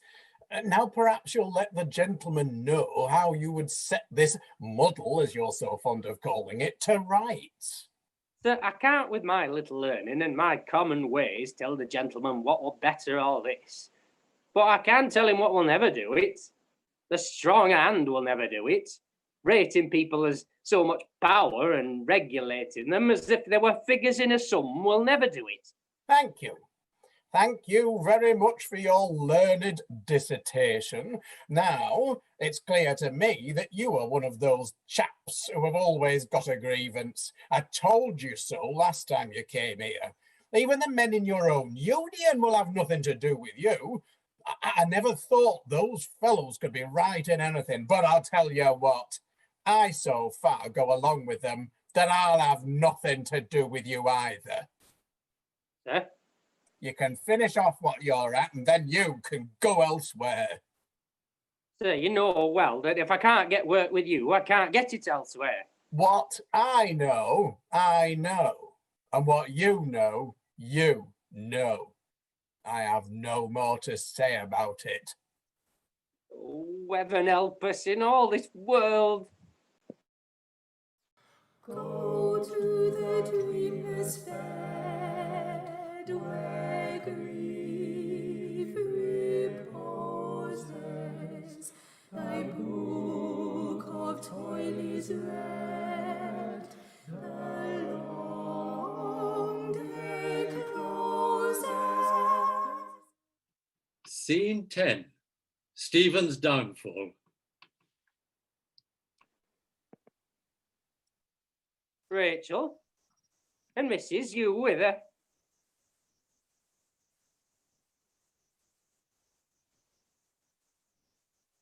You're right, Mrs.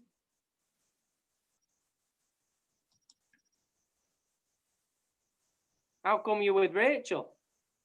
Here I am again. Well, I came to be with this good lass pretty much as I came to be with you. I heard of Mr Bounderby being married and I wanted to see his wife. I've heard you've been called to the house, Stephen, so I came to wait for you. You've been avoiding me. I didn't want you to be sent to Coventry along with me, Rachel, if you were seen with me. Stephen, it's partly through me that this has happened, I know. Did you see Mr Bounderby's wife, sir? Well, Mrs., I have seen the lady. She were young and handsome, with fine, dark, thinking eyes, and such a still way, such as I've never seen. Young and handsome? Yes, of course. And happy. Aye, Mrs., I suppose she must be. Suppose? She must be. She's your master's wife. Aye. There was the master, not any more. That's all over him and me. Have you left his work, Stephen? Where will he go? I don't know. Mrs., come to my poor place and take a cup of tea. Rachel, come in. It may be long before I have the chance of her company again. But what about... It's all right. She's not been there these 2 months. May I ask your name, Mrs.? Mrs Pegler. A widow? Oh, many a long year. My poor husband was dead afore you was born. Any children? No, not now. I had a son, and he did well, but I've lost him. Mrs Bounderby is here. Bounderby? Oh, hide me. Don't let him see me. Isn't Mr Bounderby, Mrs. It's his wife. Well, let me stand in the corner. I have come to speak with you in consequence of what passed just now. I should like to be serviceable to you if you will let me. Did I understand that, being rejected by one employer, you will probably be rejected by all? Yes, ma'am. What will you do? Well, ma'am, I must quit these parts and try elsewhere.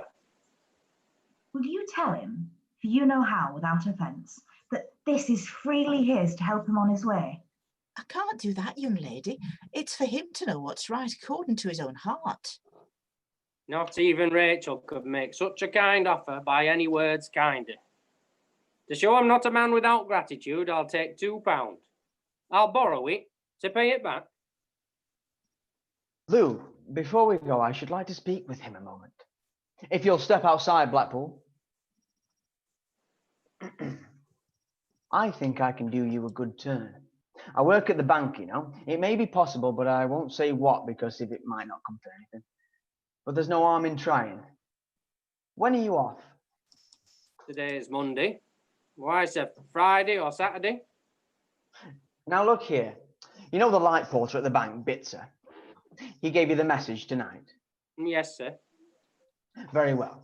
When you leave work of a night between now and when you go away, just hang out about the bank for an hour or so, will you? If I've been able to do anything, Bitzer will give you a message from me. But don't speak to him. He'll speak to you if I've managed anything.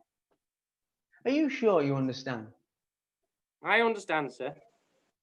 Good. Now don't make any mistakes. I shall tell my sister as we go home and what I have in mind. She'll approve. Come along, Lou. Goodbye, Mr. Blackpool. Goodbye, ma'am. And thank you. Oh, she's such a pretty dear. I shall strive to see you again, Rachel, before I go, but if not, may heaven be with you.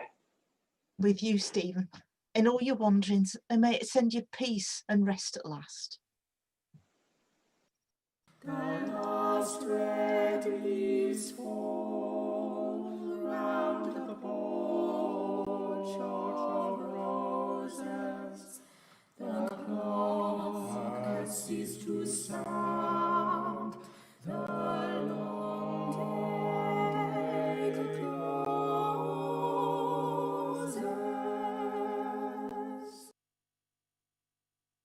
Scene 11. Stephen leaves Coketown.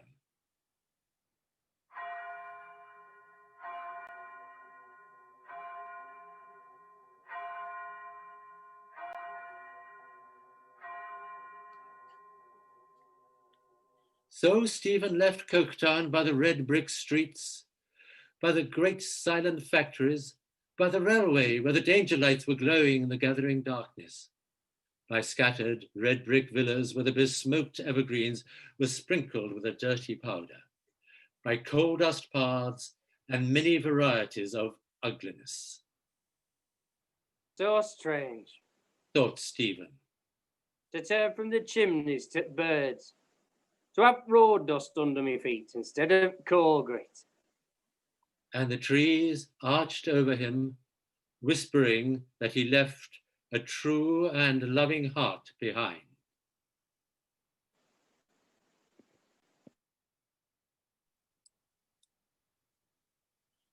Go to the dreamless bed.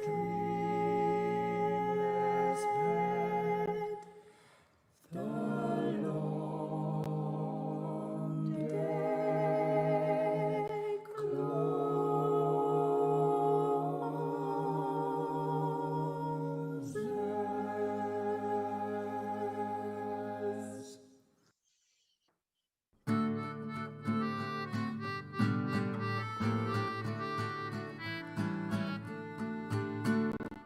Up every morning at 5. It's a wonder that we keep alive. Tired and yawning out in the cold morning. It's back to the dreary old drive. And it's poverty, poverty, knock. My loom is a saying all day. Poverty, poverty, knock. Gaffers too skinny to pay.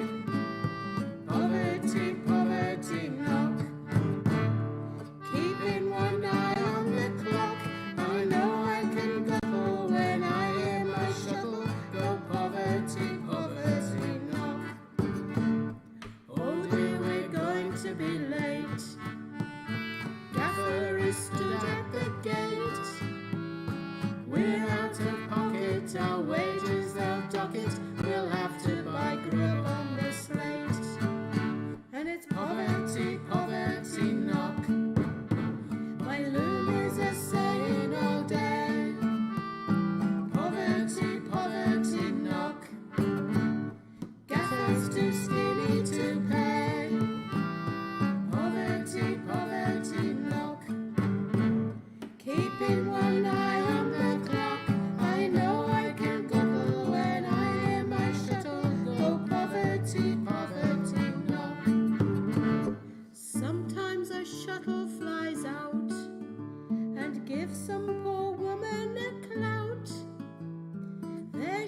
eyes bleeding, but nobody's heeding. Oh, who's going to carry her out?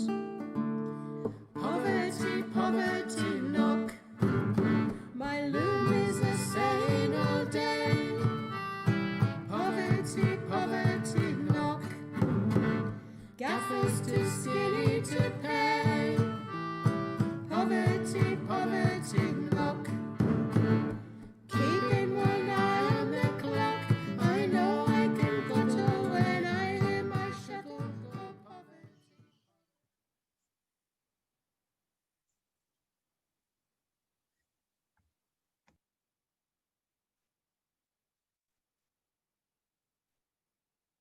Scene 12.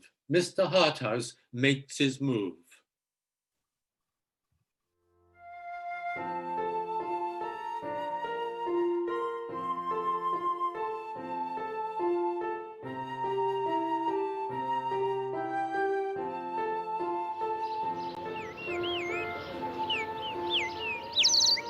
Mrs. Bounderby, I seem it a most fortunate accident that I find you alone here.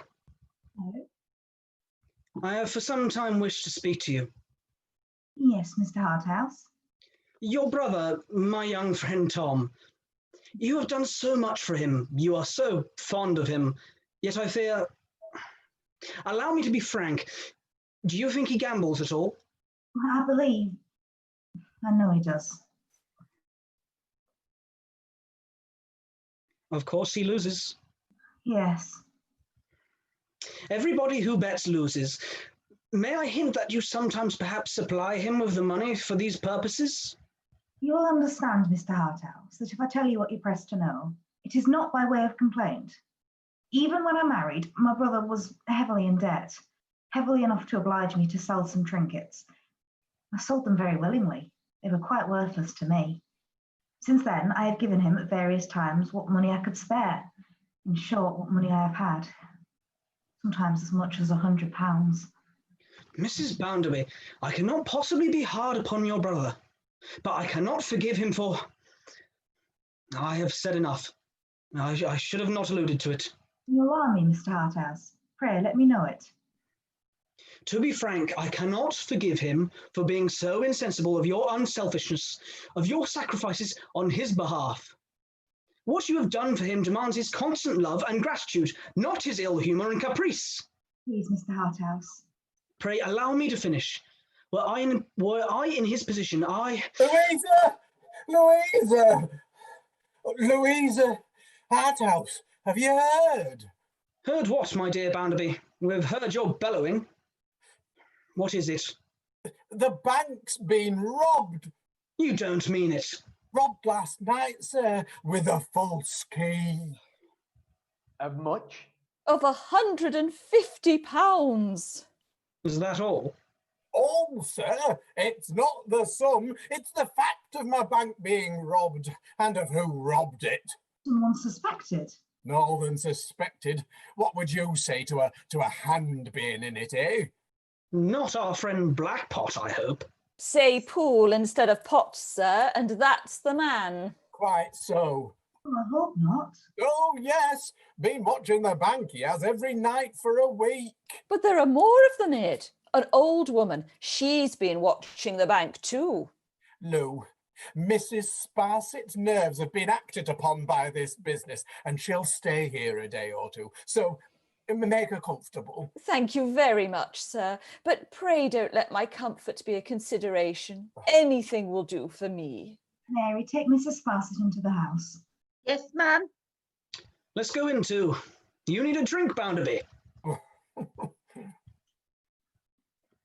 Why don't you go in with them? What are you looking at me like that? Tom, have you anything to tell me? I don't know what you mean. Oh, Tom, you may be certain I will not reproach you. You have only to answer yes, and I shall understand you. Not a word. How can I say yes or no when I don't know what you mean? Lou, you're a brave, kind girl, and worthy of, I know, of a better brother than I. Have nothing to say. Go in. Tom, do you believe Stephen Blackpool is really implicated in this crime? I don't know. I don't see why he shouldn't be. He seemed to me to be an honest man. I hope he is. I say nothing against the man. He may be a very good fellow for all I know. Have you told anyone of our visit there? No, didn't you ask me particularly to keep it quiet? In view of what has happened, should I say that I went there? Must I say it? Say what you like. You don't usually ask me for advice, so I shan't say anything if you don't. Now go in. Go in.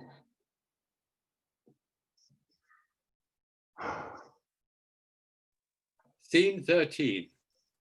Breakfast at the Bounderbys.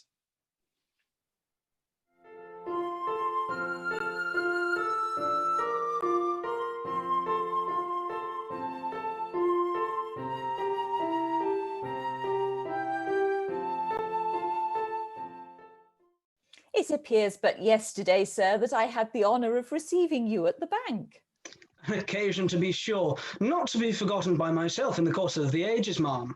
I recall, sir, that on that occasion you went so far as to say you were actually apprehensive of Miss Gradgrind. Oh, I mean Mrs. Bounderby. Your memory does me more honour than my insignificance deserves. Your corrections of my view of the lady were perfectly accurate. You find her as youthful as I described her? You drew her portrait perfectly, ma'am. It used to be considered that Miss Gradgrind was wanting in animation, but I confess she appears to me considerably and strikingly improved in that respect. Indeed, since your arrival here, she... Oh, but here is Mr. Bounderby. How do you find this yourself this morning, sir? Pray let me see you cheerful, sir. I dare say Miss Gradgrind will soon be here to preside at the breakfast table. If I waited to be taken care of by my wife, ma'am, I believe you know pretty well I should wait till doomsday. So I'll trouble you to take charge of the teapot. I beg your pardon, Mrs. Bounderby. It was only because you happened to be a little late that I... Stop where you are, ma'am. Mrs. Bounderby will be very glad to be relieved of the trouble, I'm sure. Oh, don't say that, sir. It is too unkind to Mrs. Bounderby. You may set your mind at rest, ma'am. Lou can take it very quietly, can't you, Lou? Of course. Why should it be of any importance to me who pours the tea? Why should it be of any importance to anyone, eh, ma'am? What's the matter with you? What has given you offence? Offence? Do you suppose if there was any offence given me, I shouldn't name it and request to have it corrected? You are incomprehensible this morning. Pray, take no further trouble to explain yourself. What does it matter? Yes? Oh, excuse me, please, sir, madam, but this note's just been delivered, and the man said it's urgent. It's for you, ma'am. Well? It's my mother. She's been taken ill. The doctor does not think she will last long.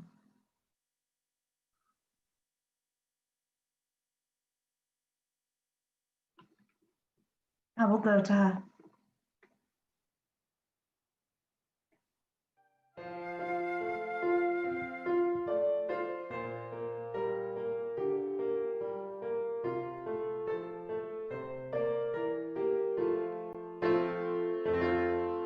Scene 14. Mrs. Gradgrind's sick bed. Mrs. Gradgrind, it's Mrs. Bounderby come to see you. Who? Mrs. Bounderby. Miss Louisa. Oh, Louisa. How are you, Mother? Well, my dear, and I hope you are going on satisfactorily yourself. I want to hear of you, Mother, not of myself. You want to hear of me, my dear? That's something new, I am sure, when anybody wants to hear of me. Not at all well, Louisa. Very faint and giddy. Are you in pain, dear Mother? I think there's a pain somewhere in the room, but I couldn't positively say that I have got it. You very seldom see your sister. She grows like you. Sissy, bring Jane here. Do you see the likeness, Louisa? Yes, Mother. I should think her like me. But... Yes, I always say so. And that reminds me, I want to speak to you, my dear. Jane, go with dear Sissy. Leave us alone a minute. Yes, Mother. What is it, Mother? My dear, you know your father is almost always away now, and therefore I must write to him about it. About what, Mother? Don't be troubled. About what? You must remember, my dear, that whenever I have said anything upon any subject, I have never heard the last of it, and consequently I have long left off saying anything. I can hear you, Mother. Go on. You learned a great deal, Louisa, and so did your brother.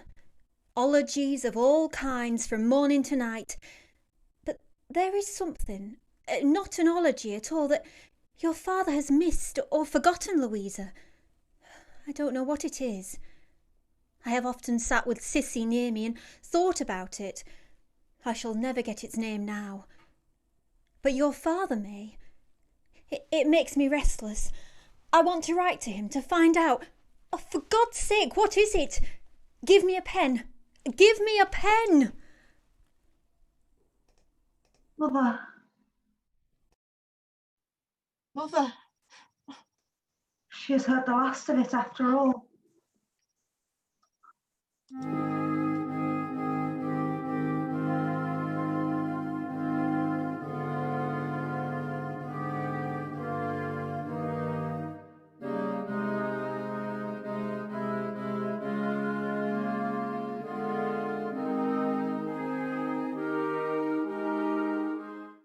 Scene 15, an accident.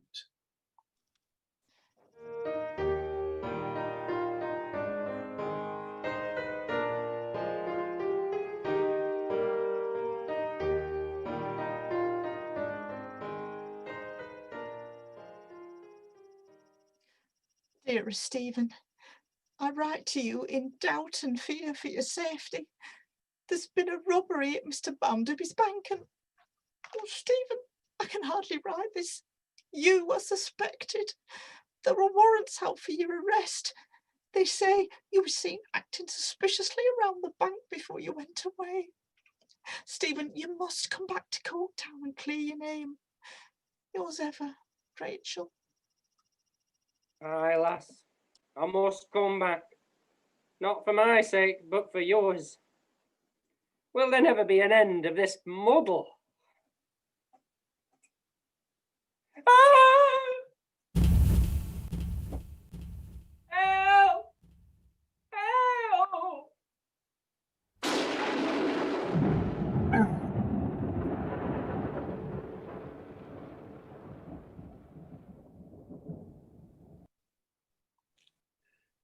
Scene 16, Mrs. Sparsit spies in the garden.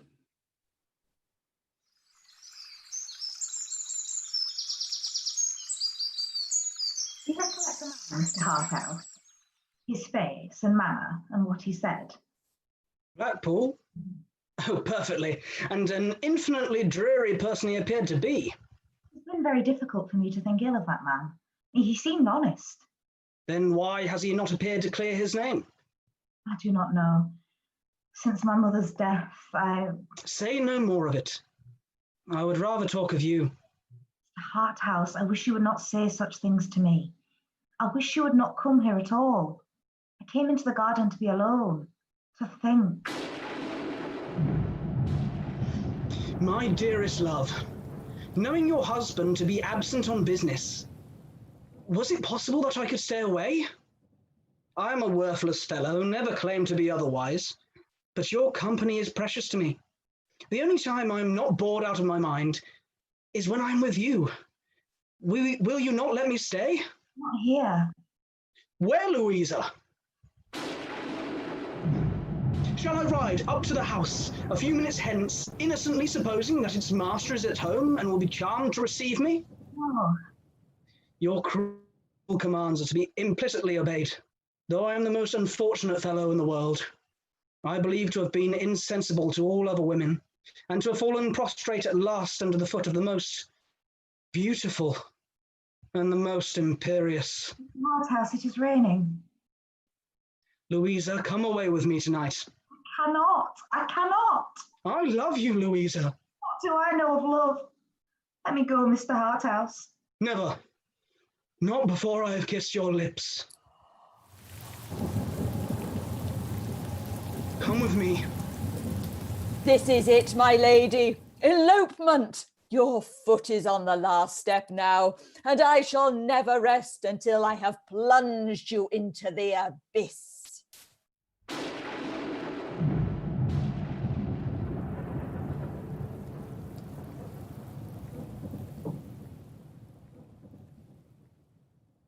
Scene 17.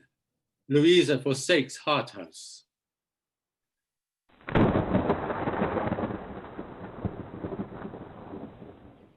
Louisa! Father, I want to speak to you. What is the matter? How strange you look. Have you come here exposed to this storm? Yes. What is it, Louisa? Tell me what is the matter. Father, you have changed me from my cradle. I curse the hour in which I was born to such a destiny. Curse the hour? Curse the hour? How could you give me life and take from me all that raises it from the state of conscious death? Where are the graces of my soul? Where are the sentiments of my heart? What have you done, Father, with the garden that should have bloomed once in this great wilderness here? Father, do you remember the last time we conversed in this room? Yes, Louisa. If you had known then that there lingered in my breast sensibilities, affections, weaknesses capable of being cherished into strength, defying all the calculations ever made by man, which you have given me to the husband who I am now sure that I hate. No, my poor child. Would you have doomed me at any time to the frost and blight that have hardened and spoiled me? Oh, no, Louisa. I never knew you were unhappy, my child. When you proposed my husband to me, I took him. I never made a pretence to you or him that I loved him. I knew, and you knew, and he knew that I never did. What can I do, child? Ask me what you will. I am coming to it, Father. Chance threw into my way a new acquaintance, a man such as I had no experience of, used to the world, light, polished, easy, making no pretences. He conveyed to me almost immediately that he understood me and read my thoughts. There seemed to be a near affinity between us. I only wondered it should be worth his while, who cared for nothing else, to care so much for me. For you, Louisa. I have done no worse. I have not disgraced you. But if you ask me whether I have loved him or do love him, I tell you plainly, Father, that it may be so. I don't know. Tonight, my husband being away, he has been with me, declaring himself my lover. This minute he expects me, for I could release myself of his presence by no other means. I do not know that I am sorry or ashamed. All I know is that your philosophy and your teaching will not save me. Now, Father, you have brought me to this. Save me by some other means. My child, I am stunned by these discoveries. I will not say, Louisa, that if you had undeceived me some time ago, it would have been better for us both. For I am sensible that it may not have been part of my system to invite any confidence of that sort. I only entreat you to believe that I have meant to do right. I am well assured of what you say, Father. I know you have intended to make me happy. I have never blamed you, and I never shall. But I am by no means sure that I know how to respond to the appeal you have come home to make to me, that I have the right instinct how to help you and set you right. Where shall I find it, Louisa? Where shall I find it? No, Father, I shall die if you hold me. Let me fall upon the ground.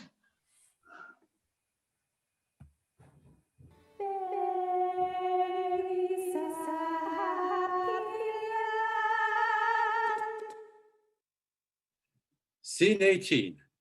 Sissy and Louisa are reunited.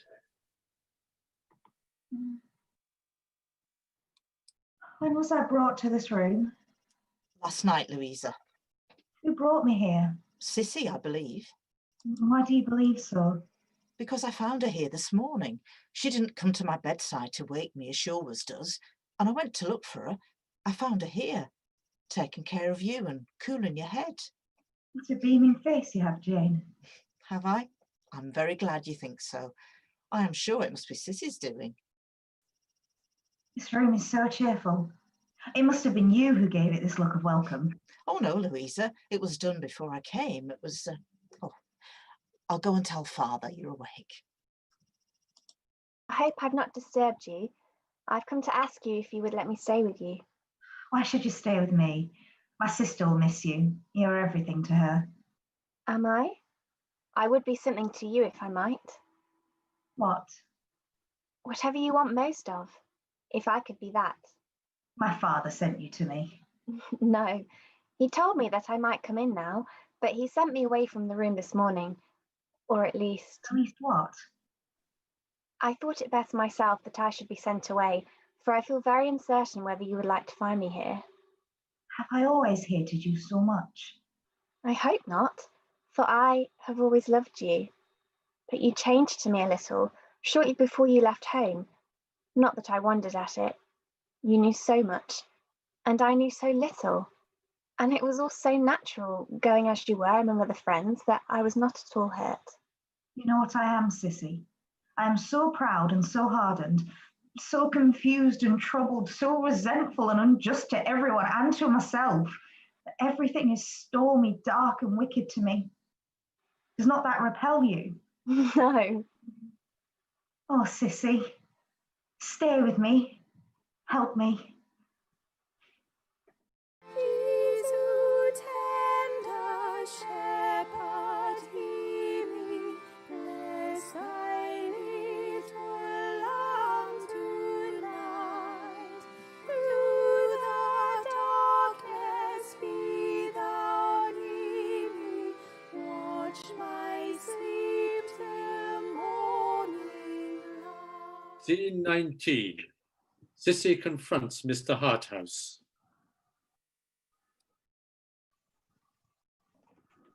Yes. Beg pardon, sir. You wanted, sir, if you please. What do you mean, wanted? Beg pardon, sir. Young lady outside, sir, wishes to see you. Outside? Where? Outside this door, sir. Send her in, then.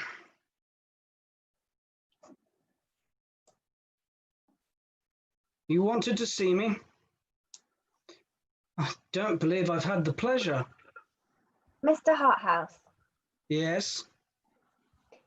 I'm sure I may rely on your honour as a gentleman to keep my visit, and what I have to say, secret. You may. In coming to you, sir, I have no advice or encouragement beyond my own hope. I think you've already guessed who I left just now. I have been in the greatest concern and uneasiness during the last 24 hours on a lady's account. You come from her? I left her within an hour. At her father's. She arrived there last night in great agitation. I live at her father's and was with her. You may be sure, sir, you will never see her again as long as you live. So startling an announcement, so confidently made, and by such lips, is really disconcerting in the last degree.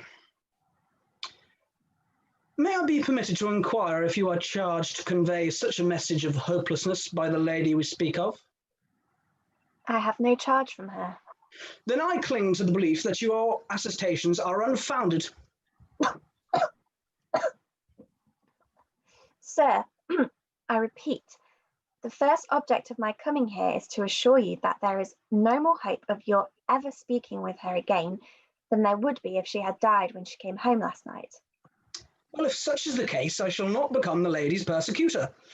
But you said you had no commission from her. None but my love for her, and hers for me. She has given me her confidence. I see. You spoke of your first object. May I ask what is your second? Mr. Harthouse, the only reparation you can make for what you have done is to leave here immediately and forever. Do you know what you're asking? You're probably not aware that I am here on public business. It would make a man ridiculous to back out in such an incomprehensible way. But you are right. I will go. Thank you, sir. You will permit me to say that I doubt if any other person could have addressed me with the same success. It is impossible to believe that Gradgrind's house could harbour such an ambassador. Will you allow me the privilege of remembering the name of my vanquisher? Sissy Jupe. Pardon my curiosity at parting. Relating to the family? I'm only a poor girl. I was separated from my father. He was a circus performer and taken pity on by Mr Gradgrind. I've lived in the house ever since. Good day, Mr Harthouse.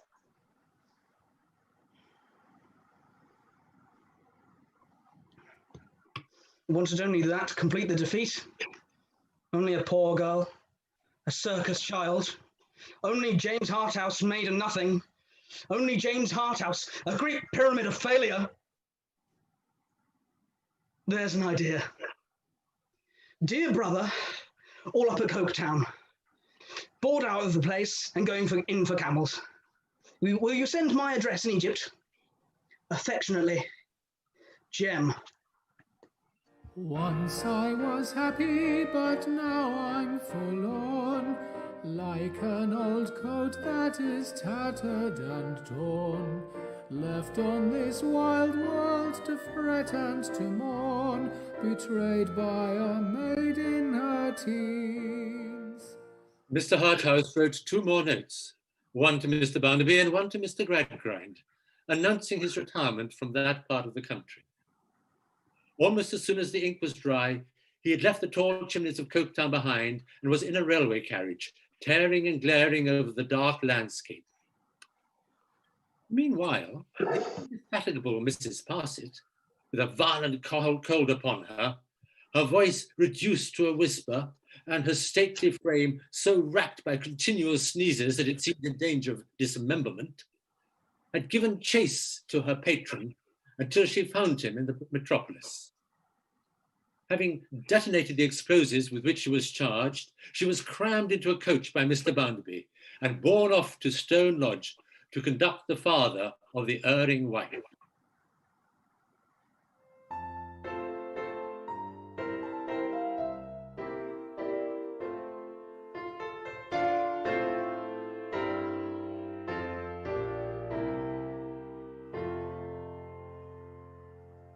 Now, Tom Gradgrind, here's a lady here who has something to say to you that will strike you dumb. You have missed my letter. Missed your letter, sir? The present time is no time for letters. I speak of a very special letter I have written to you in reference to Louisa. And I speak of a very special messenger that has come to me in reference to Louisa. Mrs Sparsit, ma'am, stand forward. If you can't get it out, ma'am, leave me to get it out. This is not a time for a lady, however highly connected, to be totally inaudible and seemingly swallowing marbles. Gradgrind, Mrs Sparsit lately found herself, by accident, in a situation to overhear a conversation between your daughter and your precious gentleman friend, Mr James Harthouse. Indeed. Ah, indeed. And in that conversation... It is not necessary to repeat it, Bounderby. I know what passed. You do? And perhaps you know where your daughter is at the present time. Undoubtedly. She's here. Here? Louisa is here. The moment she could detach herself from the person you speak of, she hurried here for the protection and presented herself before me in a distracted state. Let me entreat you, for your own sake and hers, to be more quiet. Now, ma'am, we shall be happy to hear any little apology you may think fit to offer for going about the country at express pace with no other luggage than a cock and bull. Sir, my nerves are at present too much shaken, and my health is at present too much impaired in your service to admit of my doing more than taking refuge in tears. There's something else in which you may take refuge, ma'am, namely a coach. And the best course for you to pursue, having arrived home at the bank, will be to put your feet into the hottest water you can bear and take a glass of scalding rum and butter after you get into bed. Well? My dear Bounderby. Now you'll excuse me, I don't want to be too dear. When I begin to be dear to a man, I generally find that his intention is to get the better of me. Bounderby, we all are liable to make mistakes. Oh, I thought you couldn't make them. No, perhaps I thought so once. Bounderby, I see reason to doubt whether we have ever quite understood Louisa. Who do you mean by we? Let me say I then. I doubt whether I have been quite right in the manner of her education. Ah, there, you hit it. You've found it out at last, have you? Education. I'll tell you what education is. To be tumbled out of doors, neck and crop, as I was, and put upon the shortest allowance of everything except blows. That's what I call education. Well, we will not enter into the question. I seek to repair what is amiss, if I possibly can, and I hope you will assist me in a good spirit, Bounderby, for I have been very much distressed. I think there are qualities in Louisa which have been harshly neglected and a little perverted, and I would suggest that if you would allow her to remain here on a visit and be attended by Cecilia Jupe, who understands her and in whom she trusts. I gather from all this sentimental humbug that you are of the opinion that there's what people call some incompatibility between Lou Bounderby and myself. Now, I don't want to make a quarrel of it with you, Tom Gradgrind. As to your daughter, if she don't come home tomorrow by 12 o'clock noon, I shall understand that she prefers to stay away, and I shall send her stuff over here, and you'll take charge of her for the future. Bounderby, I hoped after my entreaty that you would have taken a different tone. I beg you to reconsider before you commit yourself to such a decision. That is my decision, and I have got no more to say. Good night.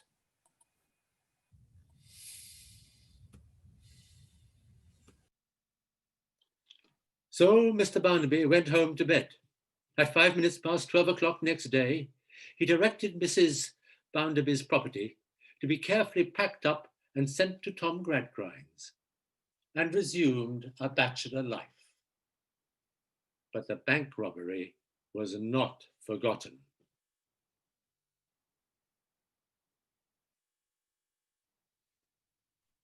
£20 reward. Stephen Blackpool, wanted in connection with robbery of Coketown Bank. £20 reward.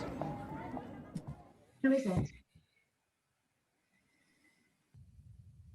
It's Mr. Bounderby and your brother and a woman who says her name is Rachel. That you know her? What do they want? They want to see you. Rachel has been crying and seems angry. Father, I cannot refuse to see them. Then let them come in. Louisa, I don't disturb you, I hope. This young woman has been making statements which render my visit necessary. Gradgrind, as your son Tom refuses to say anything at all about those statements, I am obliged to confront your daughter with them. You have seen me once before, young lady. I have.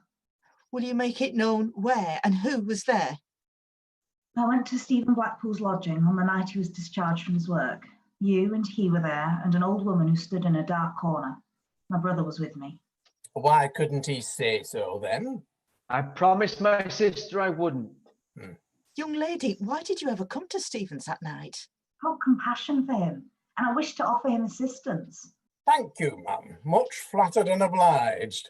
Did you offer him a banknote? Yes, but he refused it, and would only take £2 in gold. Very well. I'm bound to say your improbable account is confirmed. Young lady, Stephen Blackpool is now named as a thief in public print all over this town. There's been a meeting tonight where he's been spoken of in the same shameful way. I'm very, very sorry. I hope you may be, but I don't know. I can't say what you may have done. The likes of you don't care for us. Perhaps you came with some aim of your own, not minding to what trouble you brought poor Stephen. You're a pretty article. To come here with these precious imputations, you ought to be bundled out for not knowing how to behave yourself. Louisa, my dear, I have never that I know of seen this man Blackpool. Do you believe him to be implicated? I think I did believe it, Father, though with great difficulty. I do not believe it now. Well, then let him come back and clear himself. And if he didn't do it, what of the real culprit? Does he know of these accusations? Where is he? Who is he? Come in, Mum.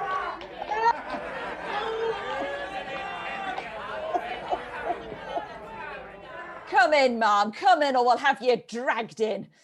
Rachel, young woman, you know who this is? It's Mrs. Pegler. Mr. Bounderby, sir, it is my good fortune, I trust, to produce a person you have much desired to find.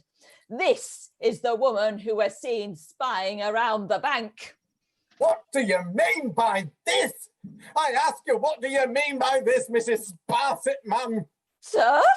Why don't you mind your own business, ma'am? How dare you go and poke your officious nose into my family affairs? Oh, my dear Josiah, my darling son, it's not my fault. I told this lady over and over again that what she was doing would not be agreeable to you, but she would do it. I am surprised, madam, that in your old age you have the face to claim Mr. Bounderby for your son, after your unnatural and inhuman treatment of him. Me? Unnatural? Me? Inhuman? To my dear boy. Dear?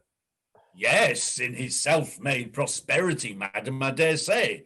Not very dear, however, when you deserted him in his infancy and left him to the brutality of a drunken grandmother. I deserted my Josiah? Lord forgive you, sir, for your wicked imaginations. Do you deny, madam, that you left your son to be brought up in the gutter? Josiah in the gutter? Shame on you. Though he come from humble parents, he come of parents that loved him dearly, who saved that he might go to school and that he might be apprenticed to a kind master as lent him a hand to make his way in the world. And though I kept but a little village shop, he never forgot me, but he pensioned me on £30 a year, only making the condition that I was to keep in my own pounds and make no boasts about him and not trouble him. And I never have, except with looking at him once a year when he's never knowed it. And oh, I am ashamed of you, sir, for your slanders and your suspicions. I shouldn't be here now if it hadn't been for being brought here. Shame on you to accuse me of being a bad mother to my son, with my son standing there to tell you different. Well, I don't exactly know how I came to be favoured with the attendance of the present company, but I don't inquire. When they're quite satisfied, perhaps they'll be so good as to disperse. I'm not bound to deliver a lecture on my family affairs. I have not undertaken to do it, and I am not going to do it. In reference to the bank robbery, there has been a mistake made concerning my mother. If there hadn't been over-officiousness, it wouldn't have been made. And I hate over-officiousness at all times. Mother, come with me. Good day. Ladies and gentlemen, perhaps you would all be so good as to depart. Goodbye, Rachel. I'll visit you tomorrow to see if there's any news of Stephen. I hope this revelation about Mrs. Pegler bodes well for him. Thank you, but my heart still misgives. Why hasn't he at least answered my letter? I can't help thinking he's been put out of the way by whoever did this robbery. Let's just proving his innocence should implicate them. Goodbye, miss. Goodbye, young lady. It can't be, Miss Louisa. Don't even think it. Oh, Sissy, I hardly dare admit to myself what I suspect. It's the same the whole world over. It's the poor what gets the blame. It's the rich what gets the pleasure. Ain't it all a bloody shame? Scene 21. Stephen is found in the mine.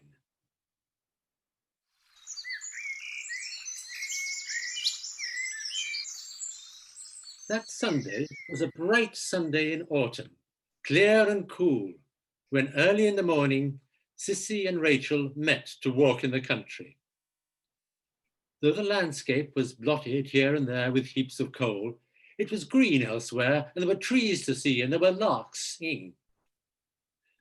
They walked across the fields and down the shady lanes, avoiding mounds where the grass was rank and high, for dismal stories were told in that country of the old pits hidden beneath such places. The sun was high when they sat down to rest. You must have faith, Rachel. We all believe, up at the lodge, that Stephen will be freed from suspicion sooner or later. Bless you, miss. If I hadn't been lucky enough to have you to talk to, there are times when I think my mind would have not kept right. You give me hope and strength. But do you really think he will be cleared of all guilt? I do. Your confidence in him is so strong against all discouragement that I have no more doubt of him than if I had known him through as many years of trials as you have. Aye, so many years, so honest and good in all he is and all he does. If only it would come back.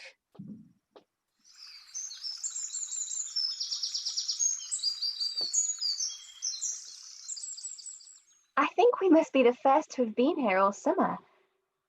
And yet, I don't know, that fence looks recently broken. Wait. What? I'm not sure. I think there's a hat lying in the grass. It is. It is. Look, his name's inside. Oh, Stephen. He's been made away with. He's lying murdered here. Has the hat any blood on it? No. Rachel, I will go on a little by myself. No, wait. Be careful. Oh my God. He's down there. Stephen. Okay, Rachel, we must get help. He may still be alive.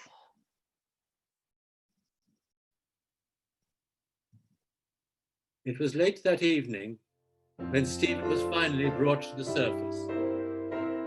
Though badly hurt, he was still living.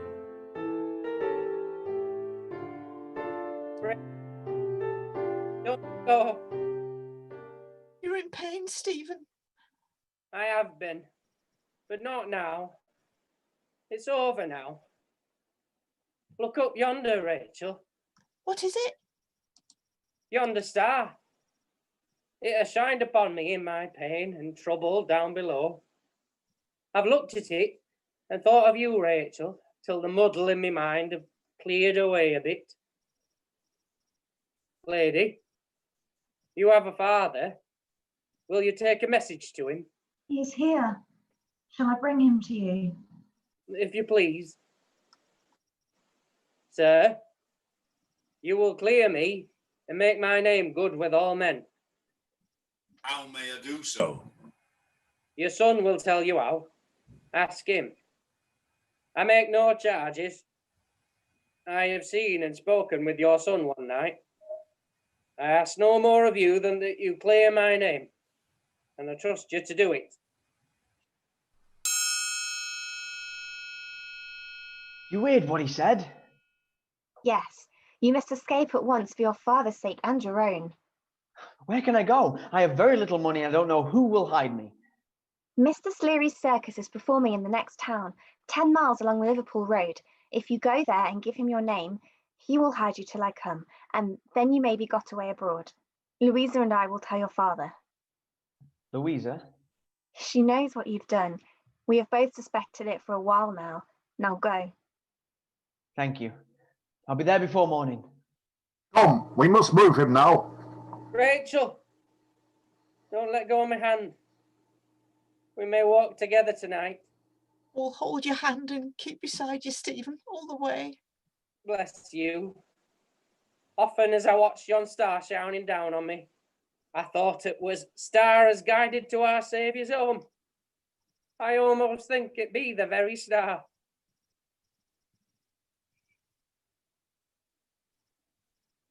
So they carried Stephen very gently along the fields and down the lanes and over the wide landscape, Rachel always holding his hand in hers.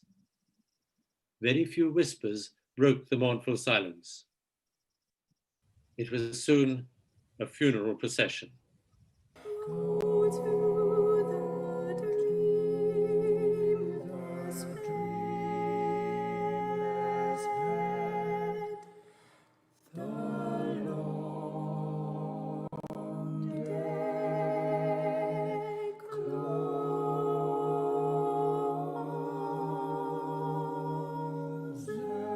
The star had shown him where to find the God of the poor, and through humility and sorrow and forgiveness, he had gone to his Redeemer's rest.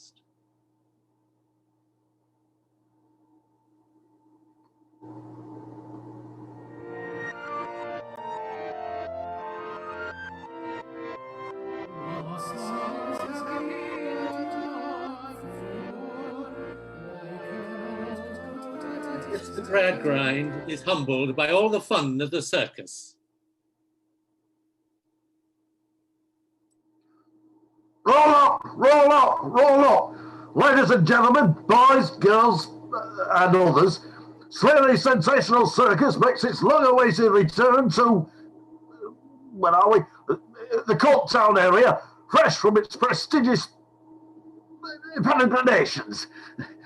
From Walsall to Wolverhampton, from Solihull to Stratford-upon-Avon. We present for your amusement and amazement our all-new, never-seen-before, remarkable repertoire of delectation and danger. Marvel at the floral flirtings of Mrs. Josephine Childies in her graceful equestrian Tyrolean flower act.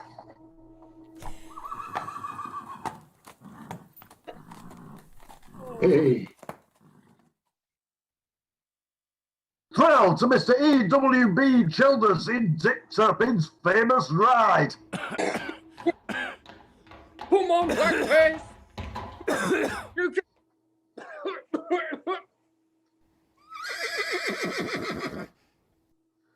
Laugh till you weep at the learned literary lampoons of Madame Sleary's droll Dickensian diversions. There you go. Go on, lads.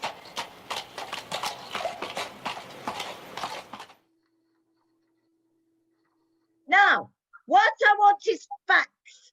Teach these boys and girls nothing but facts. Facts alone are wanted in life. Stick to facts, sir. And last but not least, by special request, 3 years old and already a prodigy, the little wonder of scholastic equitation.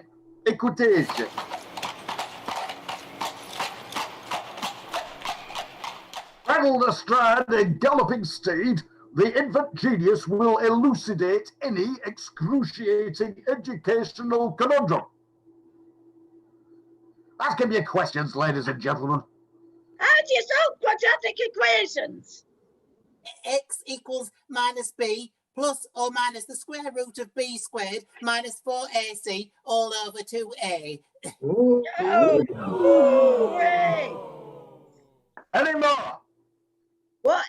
short definition of an horse? Oh, an horse is a graminivorous quadruped having 40 teeth, namely 24 grinders, 4 eye teeth and 12 incisive. It sheds its coat in spring, and in marshy country sheds its hooves too. Its hooves are hard, but nevertheless require to be shod with iron. Its age is known by marks in its mouth.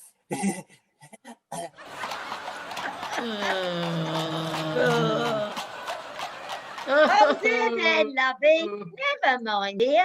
Come in and have your nap now. You was perfect. For your amazement, for your amusement, for your astonishment, Slearys Circus! Woo! Hooray!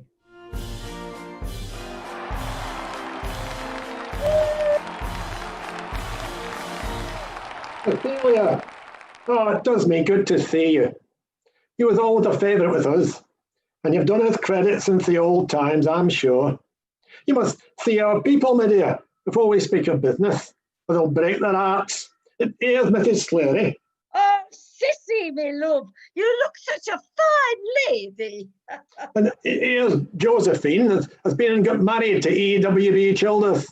And she's got a boy, and though he's only 4 years old, he sticks on any pony you can bring against him. Oh, Sissy, how lovely to see you. Josephine. Our boy's asleep at the moment. He always has his nap during the interval. The little wonder of scholastic equitation. That's what he's called. He's a big attraction. And you recollect Kidderminster? That was thought to be rather sweet upon yourself. Well, he's married too. Married a widow, old enough to be his mother. My wife used to be titled Mademoiselle Genevieve, but now she's nothing on account of fat. 2 children we've got, a boy and a girl, so we're strong in the fairy business at present, lovey. And if you was to see our babes in the wood, with their father and mother both a-dying on a horse, then Uncle rescuing them on a horse, and the robins coming in to cover them with leaves on a horse, you'd say it was the completest thing you'd ever set eyes on. Lovely. And you remember Emma Gordon, that was as much a mother to you as Mrs. Sleary? Of course you do. I didn't ask. Sissy, darling, I always knew you'd come back someday. Emma, how are you? But where's your husband? Killed he was, love. Fell off the back of an elephant as the Sultan of the Indies in a sort of pagoda thing. Never recovered. Yeah. Now, Cecilia has kissed all the children and hugged all the women and shaken hands with all the men. Clear, all of you, and ring in the band for the second part.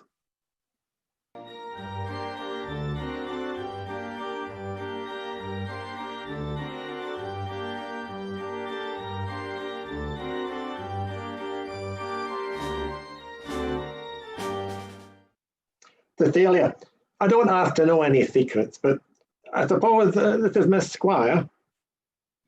Miss Gradgrind, yes. I hope I see you well, miss, and I hope the Squire's well. Thank you.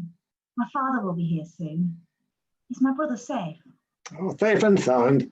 In fact, here he is. Never mind the looks of him, as long as he's well hid, eh? Ah, your servant, Squire. Your son's here. I don't think anybody's likely to recognise him at present. No. Well, thank you, Mr. Sleary. If you want me, I'll be out front. Sissy, miss, perhaps you'd like to watch a bit of the performance. Well, how was this done? How was what done? This robbery. What does it matter? If a thunderbolt had fallen on me, it would have shocked me less than this. I don't see why. Out of so many people employed in situations of trust, it follows that a certain number will be dishonest. I've heard you talk 100 times of it being a law. How can I help laws? You've comforted others with such things, Father. Comfort yourself. You must be got to Liverpool and sent abroad. I suppose I must. Can't be more miserable anywhere than I have been here. If Bounderby ever discovers the truth. Dash Bounderby! Squire, I've been thinking, if your son is to be got away, it must be done smartish. But it can't be, he can't go as he is. No. Say the word, and I'll make him into a carter. Some of my people are off in half an hour to the rail station. If he goes with them, he'll be taken as one of them. Then he can catch the mail train that'll get him into Liverpool by midnight. Very well. I put myself in your hands. Right, young squire, come here. Ow, be careful, would you? Oh, sorry, sharp's the word. Now, put these on. There is a letter here for you. All necessary means will be provided for you. Give me your hand, and may God forgive you as I do. Not you. I have nothing to say to you. Tom. Come on, You never young cared for squire. me. Packing my best friend Harthouse off just as I was in the greatest need of him. Coming out about every word about having gone to that place. A fine sister you turned out to be. Tom. Come on, young squire. Sharpish, my lad. I'm sorry to interfere with your plans, but I can't allow myself to be done by horse riders. I must have young Tom. Here he is in a smock frock, and I must have him. Bitzer, have you a heart? The circulation of blood, sir, couldn't be carried on without one. Is it accessible to any compassionate influence? It is accessible to reason, sir. But what motive in reason can you have for preventing my son's escape? Sir, I have suspected Mr. Tom of this bank robbery from the first, and now I have ample proof. I am going to return him to Coketown and deliver him to Mr. Bounderby, who will, I have no doubt, promote me to Mr. Tom's situation. If this is solely a question of self-interest, Bitzer, what sum of money will you set against your expected promotion?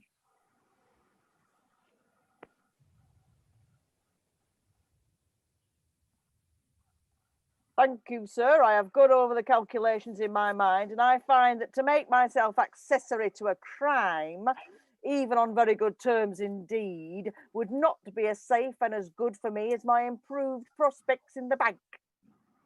And that, sir, is a fact. No! Go on, you lot. Come on, you. Now, young squire, be quick, or you'll miss the mail train.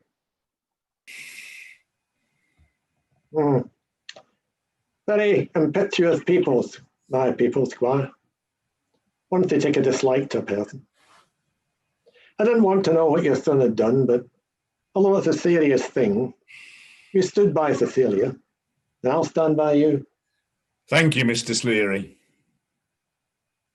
A word, squire. 14 months ago, we was at Chester.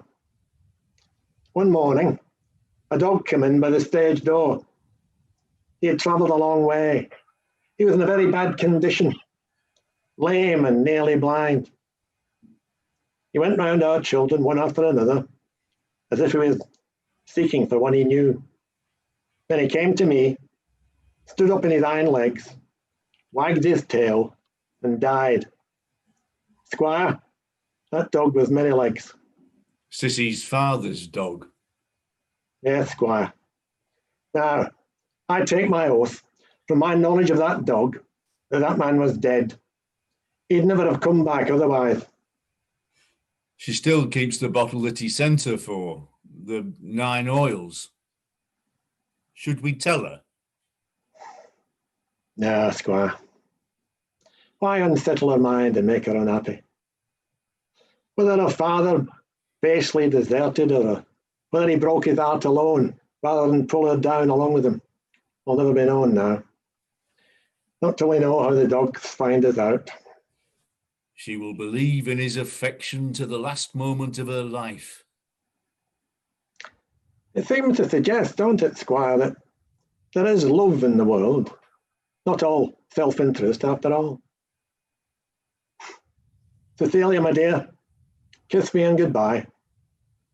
Miss, To see you treating her like a sister that you love and honour with all your heart is a very pretty sight to me. I hope your brother may live to be better deserving of you.